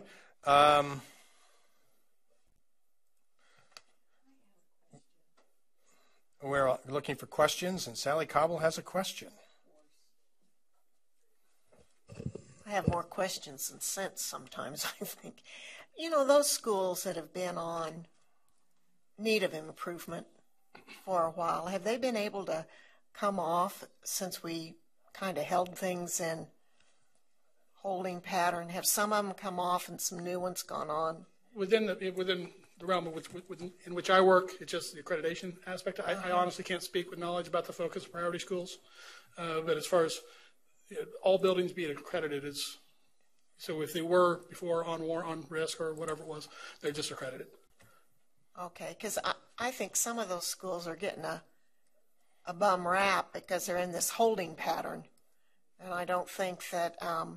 But I wondered if QPA committee dealt with that, or whether they struggled with that, or whether it's an issue. I may be the only one that feels sorry for the poor schools that have been working really hard to get off of needs of improvement, and they're stuck there because we're in a holding pattern. I would echo what Jim said. I mean, it's been a great deal of hard work, and the QPA Advisory Council is excited about moving forward, but they don't want, we're going to measure 3 times before we cut. And so that's why I think the label is just accredited. versus The schools that we're talking about, the priority and focus schools, are accredited. Yes. They're not accredited with any asterisk or anything. Accredited. The only difference is they have scored in the bottom, what? 5%. Yeah, and there's what, 61 or how many schools are 99 total. 99 total. And they get a fair chunk of change to continue their improvement efforts. They're actually getting kind of a... And the focus priority, Oh. like Kelly just mentioned, that's a federal designation. Yes. And we're just talking about state accreditation. They're just accredited. Sure. Exactly. There's no asterisk on their Yeah. accreditation. Okay. I would ask for a motion that the Kansas State Board of Education accredit all public Kansas schools and all independent Kansas schools currently participating in the Quality Performance Accreditation. And this is recommended by the Accreditation Advisory Council at its April 6 to 15 meeting. Looking for Kathy Bush. So moves. Seconded by Janet Waugh. All those in favor signify by raising your right hand. Those opposed, same sign. Looks like an 8-0 with Jim Porter recusing himself. Okay, very good. And again, thank you to the QPA advisory. Jim, I do have a question. Oh, wait, we have a question from Kathy Bush. Sorry about that. So probably we'll have in-depth conversation like this at the retreat, you think? I would assume. We don't know yet, but possibly. I just want to know my study timeline.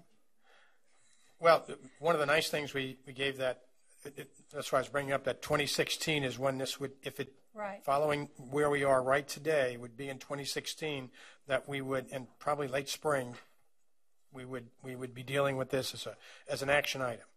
Okay, but Scott was helping us understand that with the strategic planning that's coming up, we could be changing directions there too. That there, you know, and I would imagine that at some point, someplace, this has to be part of our strategic effort and plan. I would think so. And we stand ready to unpack as Yes. And if, many of us want to go with it. Even if we weren't having this strategic plan, I think we have to set some time aside to do our homework. We've got a lot of homework to become familiar with this, because this is a huge change in direction that's going to basically impact our schools for another generation. Absolutely. Okay, This is not to be taken lightly. Not at all. Thank you. Okay, Scott, thank you, and I think we're done with you for a while. But Mr. Dennis appears in a new location. Is there an introduction you'd like me to give for you other than Dale Dennis? That's good enough.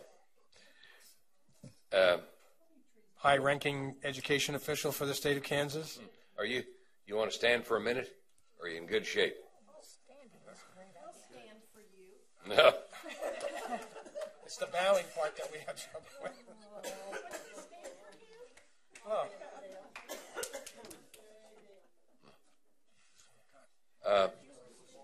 Yes, it does. Okay. Are we saving money? You know, it's kind of interesting. We need to be saving money. Our budget's going to be cut significantly next year. Again. Yep. About that many. Oh. About 600. It's interesting what's happened in the legislature this year. There's very few bills. A lot introduced. A lot of hearings, but very few moving forward. Those that are moving forward, many times it may comprise more than one bill. But I want to talk just for a moment first on the first page. This is the latest information we've got, and you have to keep in mind this could change, and you'll see kind of why here in a little bit. But Senate Bill 7 is a big bill. We've gone through that, and I'd be glad to talk about any of that, but there's a couple things I thought we ought to mention, and that's the extraordinary needs, which is on the front page. See it about the third paragraph. There's about $4 million for extraordinary needs this year. Next year, $12,292,000, and the following year it goes up to 17.5. Now you got to make your case. We've had one meeting so far already, and they will meet with the State Finance Council. Budget evasion us do the paper shuffling, and the Finance Council makes all the decisions. The school district get the opportunity to present their case and answer any questions that they may have. The first meeting, there was 7 applications for hardship. They approved money for 4. 3 were declined. The other thing I wanted to mention, and we haven't talked about this as much maybe as we should, not a big deal, but you remember last year when the Board of Regents got $500,000 for Microsoft certification? Remember that? Well, they gave that to us this year.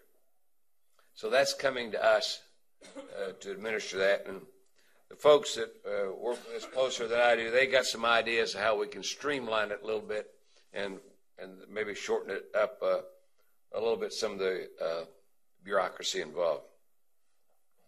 The big issue for schools right now is there's the supplemental general state aid got cut by $34 million, give or take a little, and capital outlay got cut $19 million since the budgets were adopted. And that's important since they were adopted. And some of the districts, that was their appeal, what they were cut. And the other issue that happened, and this gets a little sticky, some of the money for capital outlay and LOB had already been distributed. See, this bill didn't go into effect until April 2nd. It was 3/4 of the year through the year. So some of that money had been distributed. Not a lot, but some of it. Well, it hasn't passed, but I think it's going to. There will be a provision made in the bill that those that were overpaid, they get to keep it, that money. It's about $1.9 million for the LOB, $1.7 million for capital outlay. But you put those two together, I think the biggest one was Lawrence. Their combined was a pretty good chunk of change, like $600, seemed like to me. Well, they only have to pay that back if this goes through. They got to give us the money so we can pay the rest of folks. Now, if they hadn't done this, we'd have to go back and collect this money all back to pay the other folks. But the leadership's in agreement on that, and I think that's moving forward, and I think that will happen. The high poverty districts were not affected by that. The other issue I wanted to mention, and I wish I could update it, but I can't yet. The printouts you see, then they were requested, we include capers. It's always in there. Well, capers is going to change, I believe. Highly, highly likely. We issued the $1 billion in bonds they're going to. They issued that. Then they're going to come back and lower the rate. The contribution rate that the state makes on behalf of school districts, that's going to be lowered down. So those numbers you see in there, we're prepared to rerun that, but I hate to do it until the law passes. So we're sitting on it and don't plan to move. But the rate will drop over the 2-year period, 16 and 17, in the $100 million range. In the $100 million range. The rates go down. Per year? No. Combined. 30-some million, I think, the first year, and like 70 something in the second year. The rate goes, it goes to 11.9, and then next year it'll go to 11.8. That's in 17. So that will happen, and schools are not hung up on that one way or the other, because it just goes in, touches, and comes back. And so anyway, on page 2 of that little document, on special ed funding's down there about a little ways, about 3rd or 4th line down, sentence down. Special ed funding is up a little bit. We believe it'll be up $250 per teacher, and that's because of maintenance of effort. The extraordinary needs fund, they stated 3 reasons in the law, or maybe 2. increase enrollment, decrease in assessed value. And I need to tell you about this. This is primarily for Mr. Porter, for you, I guess. There's a special provision in the law, and it's supposed to be all in one, but it's going to end up in two different places, I think, that if your valuation drops more than 25% in this year, well, we go back and recompute things. And what that's done for is because of the cement plant in Chanute and the refinery or fertilizer plant in Coffeyville. They went to court over their assessed valuation, and they're going to drop somewhere probably close to 40%. So that would wipe them out. So the legislature says, okay, we'll go back, we'll pull that out this year, use the new valuation for this year, and then the block grant, they'll be treated like everybody else. The bottom part of that page 2, I wanted you to just go to the concept. On the LOB state aid, supplemental general state aid, we compute it like we really always do, and the top quartile we multiply it by 97%. The next quartile, 95%. The next quartile, the middle quartile, is 92%. Now it gets down to where some of these districts that were overpaid, this is who we're talking about. They got 82%, and then the last quartile is 72%. But in the last quartile, there's not very many people, because remember, we equalized it at the 81st percentile, so the top 19 don't get any money anyway. So that's being recomputed, and I don't think anybody's been overpaid will have to pay it back, but it hasn't passed yet. Yeah, I thought this school finance formula was supposed to be simpler. Simple is in the mind of the speaker, whoever's talking. Now, capital outlay, page 3. Capital outlay, you start at the poorest district in assessed valuation per pupil. Anybody want to guess who that is? It's not Galena. Fort Leavenworth. They don't have any valuation hardly at all. $1,300 or something. I think they got a Burger King and a Little Railroad or something, or a bank or something. They're the lowest. And under capital outlay, they get 75%. But the next one up, I think, is the Galena, and they're up close to $20,000.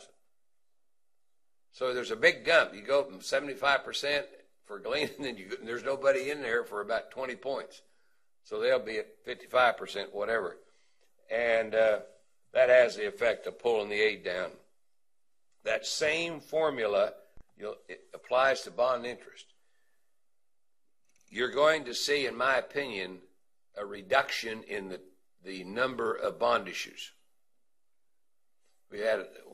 When you go in to change the law and you're going to reduce the amount of aid they get, you're going to get a big pop because they don't want to lose the aid. And we got, Craig, 5 in June? 7 in June? Yeah, 7 in June, and 5 of them are state aid districts.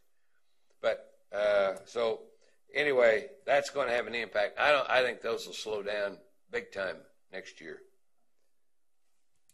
Virtual state aid, just mention that briefly. This came out of a post-audit, and some of the districts were a little surprised at this in 2 different ways. The base right now for virtual is $3,852 plus 5%, which is $4,000, $4,045. That's what they get for a full-time FTE virtual kid. Well, next year that jumps to $5,000, and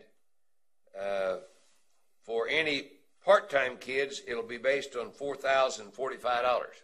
So if you're full-time, you get $5,000. If you're part-time, you compute it for half-time, it'd be 50% of $4,045. Now, for those that are adults, you get $933 for each credit, not to exceed 6 credits. And you may hear some folks about that issue. Pardon? $933, Sally, came from 6 credits times $933 is $5,600. Because in the second year, not the first year, but in 16, 17, the 5,000 goes to 5,600. All right? And the part-timers go to 1,700 as the basis. So if you're full-time virtual, you're going to do pretty well. You'll do really well. But if you're part-time, not very well.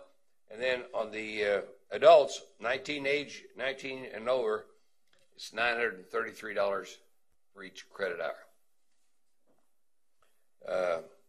We'll have to make some changes there. We'll have to collect that before the end of the year so we can pay them and go from there. Special mill levies, in essence, didn't change. John, there's several in your area, and they was nervous about that. And bottom line there is nobody loses. But if the Board of Tax Appeals or Board of Tax Appeals gives you more, you can go up, but nobody will go down. They talk about fund flexibility, and here's what that boils down to. There's a little more flexibility, but not a whole lot, but there is in one area. When we send out a check, this is going to be challenging for school districts to begin with. When we send out a check for general state aid, it'll go in the general fund. We send out a check for a local option budget, it'll go to the general fund, but it has to be transferred to the LOB fund. We send out a Capers check, it goes to general fund, but it's got to be sent to Capers, and the Capers will suck it out the same day it gets there. Then special ed will go to general fund, but it has to be transferred to special ed. Now, here's the flexibility piece. If you're a state aid district for capital outlay, the capital outlay state aid will go to the general fund, but you don't have to transfer that to capital outlay. So Ken, if you got somebody that's kind of poor in capital outlay state aid and they got a fair mill levy, they can use that for teacher salaries if they want to. But somebody over here that don't get any capital outlay state aid, they can't. There isn't any. So the state aid could stay in the general fund, or it could go the transfer to capital outlay. That's kind of the big peanuts of the whole thing. By the way, on next Monday, we're having another Finance Council meeting. We've gotten, what are we up to, 5, 6 more districts that have filed for hardship this year, and they'll be processed rather quickly. I know it's probably just our imagination, but it seems like there's a little bit more, maybe it's because it's going this process, of people protesting taxes and winning. Like the Coffeyville case, the Chanute case, that was by law. We have one in Garden City now that somebody protested their taxes and $700,000-800,000. And so it seemed like there's a little bit more of that right now. You'll skip on over now in the white sheets,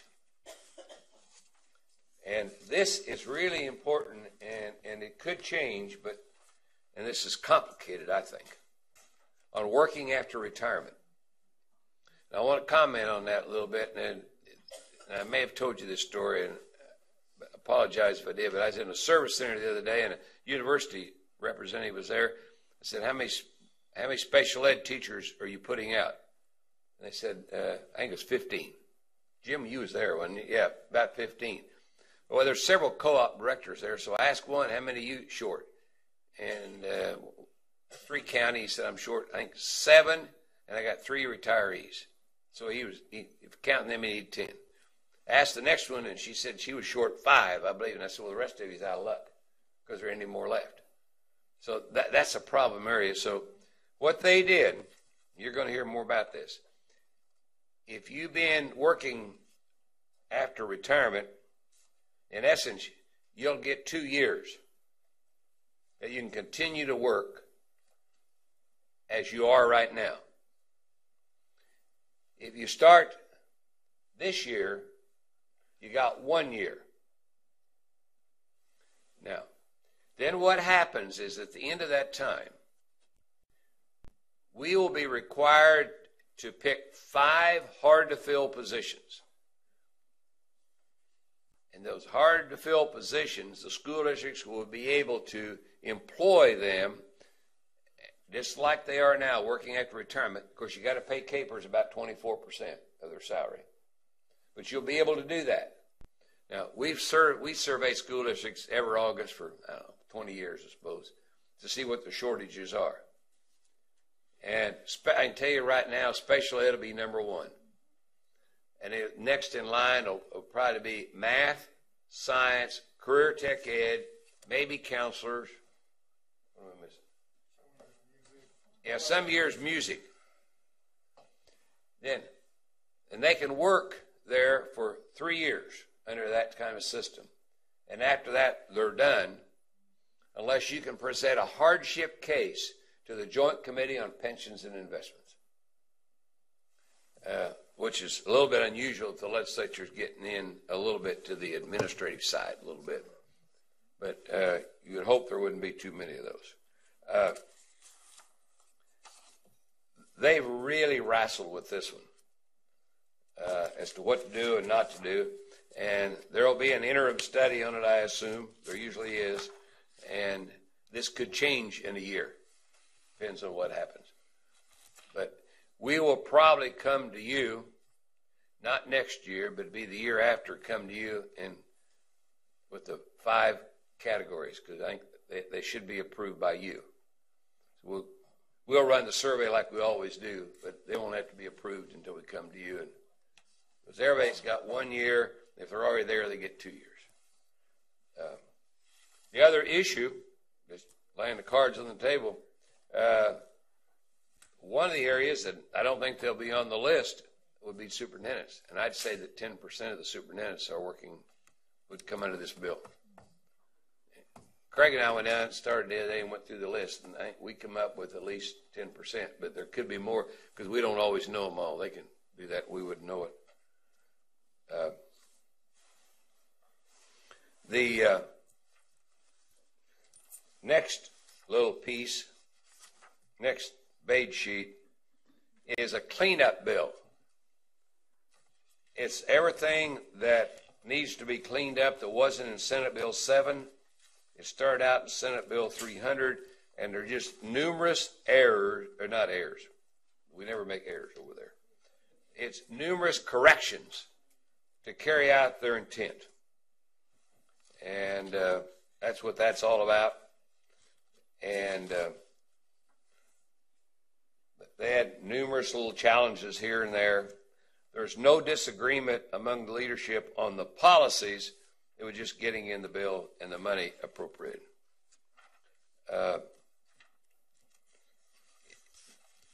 That's the big issues for us, except one more, and then we'll open up for questions and anything you want to ask.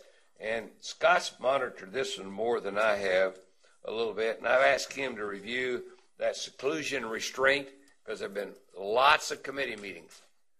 And Scott, do you want to slip over and kind of give us an update on the conference committee report? And I will try to not editorialize too much. I would tell you that we've been through House Amendment number 3 for Senate substitute bill for House Bill 2170 is where they're at on seclusion restraint. My understanding is the committee, they finally reached a consensus. I don't know if it's been signed or anything's happened with it yet. Here are some of the highlights. I will tell you, it doesn't change that much responsibility of the state board. It does add some responsibilities to the department. First of all, there's some definitions that changed from regulations that you all adopted in the past couple of years. Prior to this bill, emergency safety intervention meant the use of seclusion or physical restraint when a student presented an immediate danger to self or others. Well, now, ESI shall only be used when a student presents a reasonable and immediate danger. I don't know what an unreasonable danger is, but they added that word. A reasonable and immediate danger of physical harm to such student or others with the present ability to effect such physical harm. That doesn't mean anything. It means the same exact thing you had before. They are required to find that the less restrictive alternatives to ESI, such as positive behavior interventions, shall be deemed inappropriate or ineffective before ESI is allowed to be used. It specifically says in the bill that the use of ESI for purposes of discipline, punishment, or for the convenience of a school employee shall not meet the standard of immediate danger of physical harm. Again, okay, it never met the definition of physical harm, but for some reason they had to have that in the bill, so it's in there. The one big thing that there was quite a bit of debate on that they finally agreed on the language, and I'm paraphrasing, a student shall not be subjected to seclusion if the student is known to have a medical condition that could put the student in mental or physical danger as a result of seclusion. Basically, if you have a doctor's note and that's on record at the school saying, my patient cannot be subject to seclusion, the school can never use seclusion. But you have to let them run wild. Well, no, you can talk to them and tell them to stop running wild. Yes. Please stop throwing books at me. Yeah. I'm just telling you what's in the bill. There were some bullet points. There are specific requirements for seclusion rooms that I believe has been part of training for the past couple of years, but wasn't necessarily in law. Under your regulation, schools had 2 school days to inform parents that ESI had been used. Now, the schools are required to inform the parent or emergency contact the day of.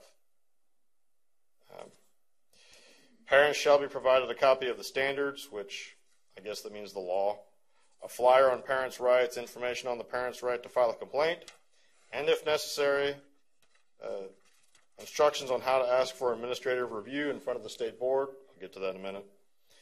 Plus information that will assist the parent. Basically, the schools are required to give a lot more information to the parents every time ESI is used. Well, it's mandatory the first time. It may be provided every time after that as well. Parents would have 30 days from the conclusion of the local dispute process to file a complaint under the state board complaint process. I shared with these committees the draft, the most recent draft of the appeal process, or pardon me, the administrative review process that you all had asked to send through approval for the Department of Administration and the AG's office. I will tell you, 9142.3 and 4 have been sitting on my desk for the past month and a half. We're just waiting until this gets finished because there's no reason to keep sending it through until I know exactly what needs to be sent. I will tell you, as a result of this bill, everything's back on open again. 42, 1, 2, 3, and 4. But because it's now in a statute, there's really no flexibility. The regulations are going to reflect exactly what the bill says. Yeah, it says later on, I'll get to that. KSDE is required to submit annual reports on ESI that I won't go into the details. The state board shall adopt rules and regulations on or before March 1st of 2016. Means they have to go into effect by March 1st. Originally, they wanted January 1st, and I explained to them the only way for that to happen is if we brought proposed regulations to you at the July 2015 board meeting. And assuming that no one goes on vacation and no one misses a deadline, we could theoretically get the regulations adopted by January 1st. They understood that the difficulty and the fact that's not realistic. They gave you till March. I asked for more. They gave you March. The highlight, if you will, is the creation of the Emergency Safety Intervention Task Force, which is made up of 17 members, 2 of which are appointed by the state board, 1 of which must be an attorney for KSDE. Remember, I'm not the only attorney here. I'm just saying. Yeah.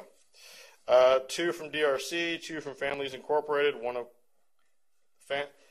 of which must be a parent of a child with a disability. It's kind of a common thread on a lot of these appointments. Well, it's very similar. It's an advocacy group. 2 from Keys for Networking Incorporated, 1 of which shall be a parent of a child with a disability. 2 from SEAC, 2 from KSEA, 2 from KASB, one of which shall be an attorney. So far, basically, everyone that ever shows up for public comment whenever you're discussing ESI, they have to be appointed on this committee. 2 people will be appointed by the executive director for the Kansas Council on Developmental Disabilities, one of which shall be a parent of a child with a disability. And they probably spent an hour and a half total debating on this last point. 1 person shall be a licensed doctor appointed by the Center for Child Health and Development of University of Kansas, who is a practicing physician with experience treating and diagnosing individuals with disabilities, but who is not a staff member of the center. And then they finally agreed that person gets to vote. The state board member of the task force shall call an organizational meeting on or before August 1st. There is a report due to the governor and legislature on or before January 20th, 2016. So the committee is going to meet between the beginning of August and finished by the middle of January. But the regulations that you're going to have to put into place, you're going to have to start that process before the committee ever meets. We're going to be back doing this again next year. I'm just telling you that's the purpose of the committee. Jim? What's the committee supposed to do? Well, since you asked, it is to study and review the use of ESI and prepare a report on its findings and recommendations concerning the use of such interventions. The report is due to the governor and legislature on or before January 20th, 2016. Yes. I don't know. To be honest, I don't know. I think the intent of the task force, there was a realization that there wasn't going to be a consensus, which I know doesn't surprise anyone sitting at the table, as to what the ESI laws should be. And so they wanted to create a task force to figure out, kind of force everybody together to come out and decide, this is what the ESI law is going to be for Kansas. But then they require the ESI law in Kansas to go in effect essentially before the committee ever meets. So I have tried to encourage them, please let us just get this done this year. I've explained to them that even if they don't pass any of this legislation, I was going to bring recommendations to you which incorporated everything they wanted, just about everything they wanted in the bill, so that we could get this done one time, or we didn't have to have this conversation again next year. I don't think it's going away. So I tried. The part that's relatively interesting to me anyway, the quorum of this task force, and I'm not as familiar with the legislation or legislature as you all are, but I found this interesting. Quorum shall be 8 of 17 members, and all actions of the task force shall be by motion adopted by a majority of those members present when there's a quorum. So out of 17 people, if 8 show up, you can have a meeting and vote, and if 5 people agree, that's it. So 5 out of 17. Okay. I don't understand why we were arguing over the 17th member if only 5 people are needed. So anyway, and it sunsets June 30th, 2018. This law goes into effect on publication in the Kansas Register, so it's before July 1st, because they wanted to give us more time to get the regulations in place so that you can meet that January or March deadline. I mean, there are small little details that I'm sparing you from because they're going to be before you in the next month anyway. I would anticipate we're going to have to bring to you as an information item the regulations needed to accommodate this bill at the July board meeting. That's kind of my goal. There isn't going to be much difference between statutory or publication and register the way it looks. There will be no difference, except for areas that the 2170 does not address. For example, the exception for law enforcement that you all reviewed several months ago. The bill doesn't prohibit that, so I don't think there's any problem with going forward with those exceptions. Sorry, any questions? You talked about appeals, board, and sanctions. Anything in there about that? It does not mention anything about sanctions. That was something that several drafts prior indicated that the state board would be required to come up with a method of, or some mechanism for determining sanctions. I would tell you at several of these meetings, I asked even the lobbyists, and I asked the representatives, what sanctions would you think the state board should impose? $1,000? $5,000? No one had a good answer. I think for that reason, and part of the discussion we had at a meeting that lasted till, 10:30 one night before one of the meetings, they realized, okay, let's take sanctions out of the bill, leave that at the discretion of the state board, do what you're going to do. The appeal process, and I don't want to call it an appeal process just because that's what certain lobbyists like to rest on. It's not an appeal. The administrative review process, it assumes that you're going to adopt the administrative review process that I brought to you about 6 or 8 months ago. So it did not require that. It references that, it does reference, it doesn't direct you, it just says parents can use the complaint process adopted by the State Board of Education. So it doesn't tell you this is what your complaint process has to be. There's kind of a leap of faith there. There is the assumption that you are going to adopt a complaint process, which is the one that you all had asked for a year ago. But yeah, it does not say the state board shall adopt an appeal process. Well, no, not directly. Brief comment, and we'll see if there's any questions on anything else. The court case, district court case is over, ended Thursday and Friday after evening. And I don't know when they'll make a decision or what it'll be. I don't know, Mr. Attorney, what do you think? Month, 6 weeks? Somewhere in that vicinity, give or take a little? The other thing, the board is going to have a tough go, I think, in making the decision. Maybe not. But they adopted a 2-year budget this year. We'll have to turn in a budget for next year. And so we'll talk about it in June. But July, we'll need to decide, do you want to add or supplement anything that has already been approved? Because in a general rule, the dollars will be locked in for 15-16 and 16-17. And so the question arises, will you want to ask for more or less? Do you want to change what's already been adopted? The other issue is we got a little, and you've all read this, about a $400 million hole, and they're really trying hard to fill that hole. I think the tax committees are really working hard. I think one of them's they've had 4 different proposals, and they're having trouble finding a majority vote on that, but they're working hard at it, and that'll be another issue they've got to iron out before they make a final decision, because somehow that hole's got to be taken care of. But the budget, I don't know if we've ever been in a condition quite like this before, but the formulas, you'll have formulas, but the formulas in essence are frozen at the 14-15 level as a general rule. There's a little bit extra in there that they intended, and that'll be to have to give them what they're entitled to based on 14-15.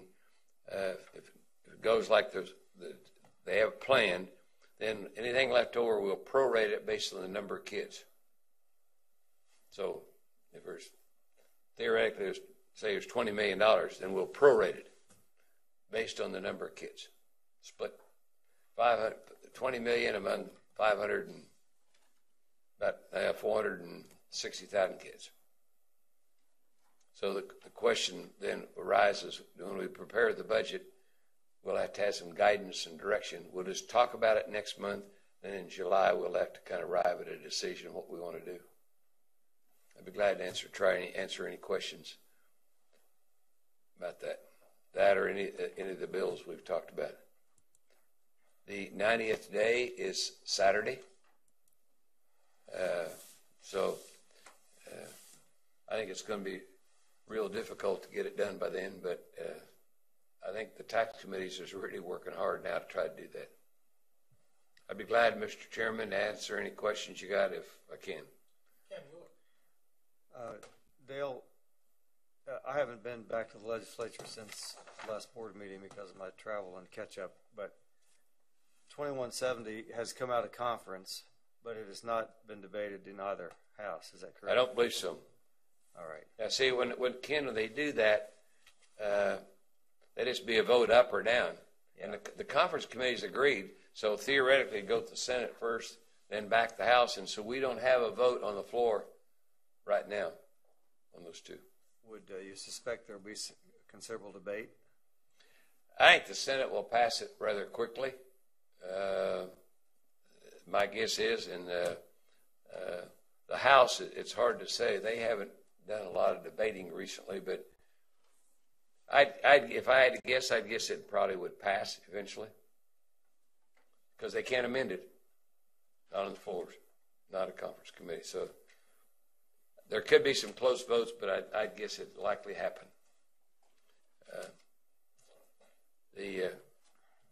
The biggest issue, the big gorilla in the room is filling the hole somehow right now, and I think they're working harder right now than they have for quite some time. Numerous proposals today, and so there's some challenges there, real important challenges.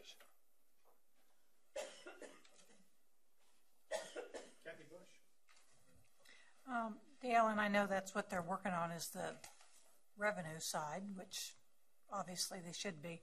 Do you see any other bills that may be attached to anything else or anything else coming out maybe? Not at this time. Most of the bills they've killed, they've kept them down. Now, they could do that, but I don't know anything likely, and my contacts they don't know of anything that's likely to come up that we haven't talked about really. So that you never know at the last minute somebody pop and do something. But the other thing is too, if you load something up, it could cause you to lose it. And so I don't know of anything that's about to pop up at this moment. So, anything else, Mr. Chairman? Thank you, Mr. Chairman. Dale, do we have access to a copy of the conference committee report? If it's been signed, then I think it becomes a public document. But I don't know if it's been signed yet or not. It's just a matter of somebody taking it around and getting it signed. Well, and I'm quite aware of that, but and if somebody disagreed with it, they could keep it in their hip pocket if they're a chairman. That's been known to happen, but since more than once. Yeah, but since the chairman is on the committee, the chairmans are on the committee on both sides. Why, this one more likely wouldn't, but it has happened. But it has happened. Oh, the Speaker of the President of the Senate could just not bring it up. Yes. I don't think that'll happen. That can occur too. But I just was curious whether you knew whether it was available. I tried to do a little checking on that, and the person I talked to said they weren't sure whether they'd all been signed, but they agreed to sign it. Yeah. So my guess they will, and I don't know any issue there. And the other question, sort of along with what Kathy was talking about, and early on I had talked to both the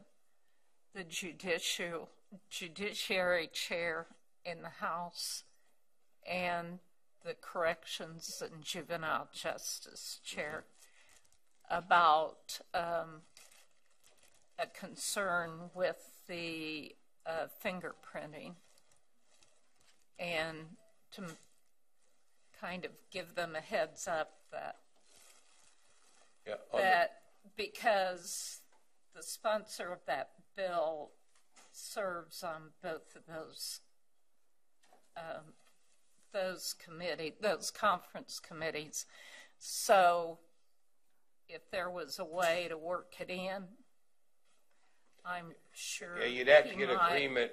He might attempt it, but I was kind of pleased by some of the comments that I got from both chairs that they were real interested in it. It's tabled, I believe, in the House Ed Committee, lying there peacefully. Right. Yep. Anything else, Mr. Chairman? Any other questions? Got off the hook pretty easy. We're not done yet.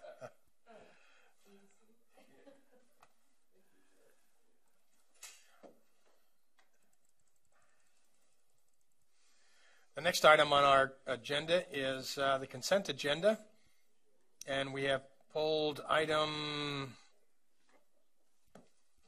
18I to act on a state board attorney contract bid in separate action. I would ask for a motion to approve the consent agenda minus the 18I. Jim Porter moves, seconded by Kathy Bush. All those in favor of approving the consent agenda, please signify by raising your right hand. All those opposed, same sign. 9-0. I pulled the act on the state board attorney contract bid to see if there were any questions anyone had. Before questions, I would tell you just two things. One, Mark's firm was the only one to offer a bid, and they had actually extended the time for firms to respond.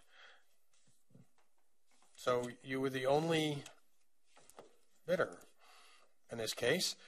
Included in that bid, there is a slight change in terms of charges. There is an increase in charges of $25 per hour in two particular categories. And Mark, I could have said what they were earlier in the day, but I believe they're for research. Who are they for? It was on the hourly rate. Hourly rate? But yes. The other terms did not change. The other terms did not change. So, and then finally, it's a one-year contract to be renewed up to 4 times.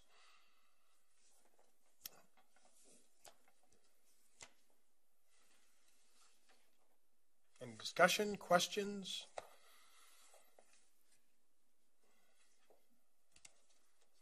Hearing none, I'd ask for a motion to approve the I want to say this correctly, board attorney contract bid from, what's the official name of your group? From Gates, Shields, and Ferguson, better known as Mark. Moved by Carolyn Campbell, seconded by Janet Waugh. All those in favor, please signify by raising your right hand. Opposed? Same sign. 1. We have a 8-1 with John Bacon in opposition. Okay, thank you very much. Where's my phone?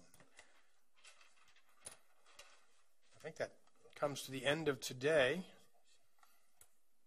But I do have a couple of things, hopefully not a lot. I just received a notice from Rachel Whitten that tomorrow at this straight, at 2 p.m., Wednesday, May 13th, House Education Committee Chair, Representative Ron Highland, and State Board of Education Chair, Jim McNeese, House Education members and members of the State Board of Education will sign a ceremonial letter encouraging school districts to teach financial literacy. News conference and ceremonial signing will be, as I said, 2 p.m. tomorrow.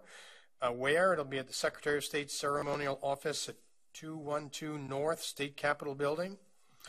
And the why is last month we passed unanimously a letter that had been written by Representative Highland and the House Education Committee strongly endorsing the idea that districts provide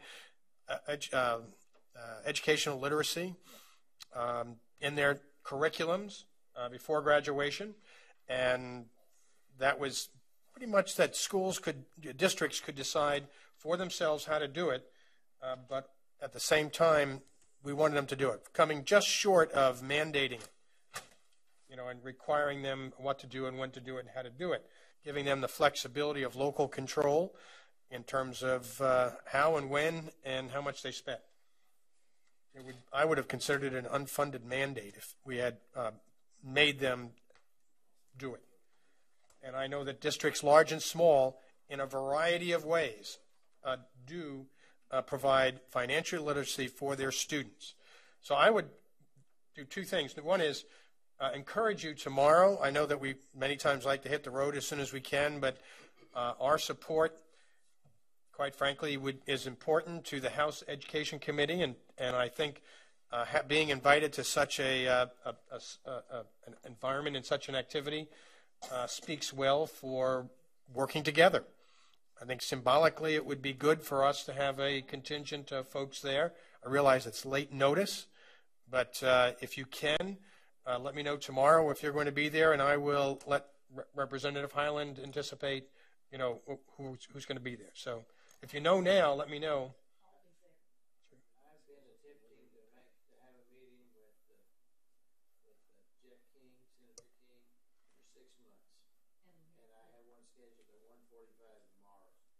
You didn't. Bring him down. Bring him over. Okay.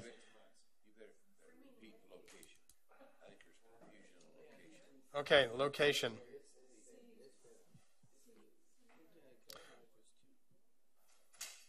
Okay, the where. Secretary of State's ceremonial office in 212 North State Capitol Building. I'm just reading what I've got here. Okay. To see his office. Go here. That's your ceremonial office, right? So that's 212 North. 212 North. Yeah. It's in the Capitol. Yeah. Yes, it's in the Capitol. It's where the old Secretary of State's office used to be. I think it's really a great opportunity for us. I hope that you can take the time to be there. Public relations and communication are essential items in success and working together. So I hope you can make it. We'll certainly be there. Anything else? Don't know of anything. Okay, then we stand adjourned until tomorrow at 9 o'clock. Same place, new topics, more fun. Thank you very much.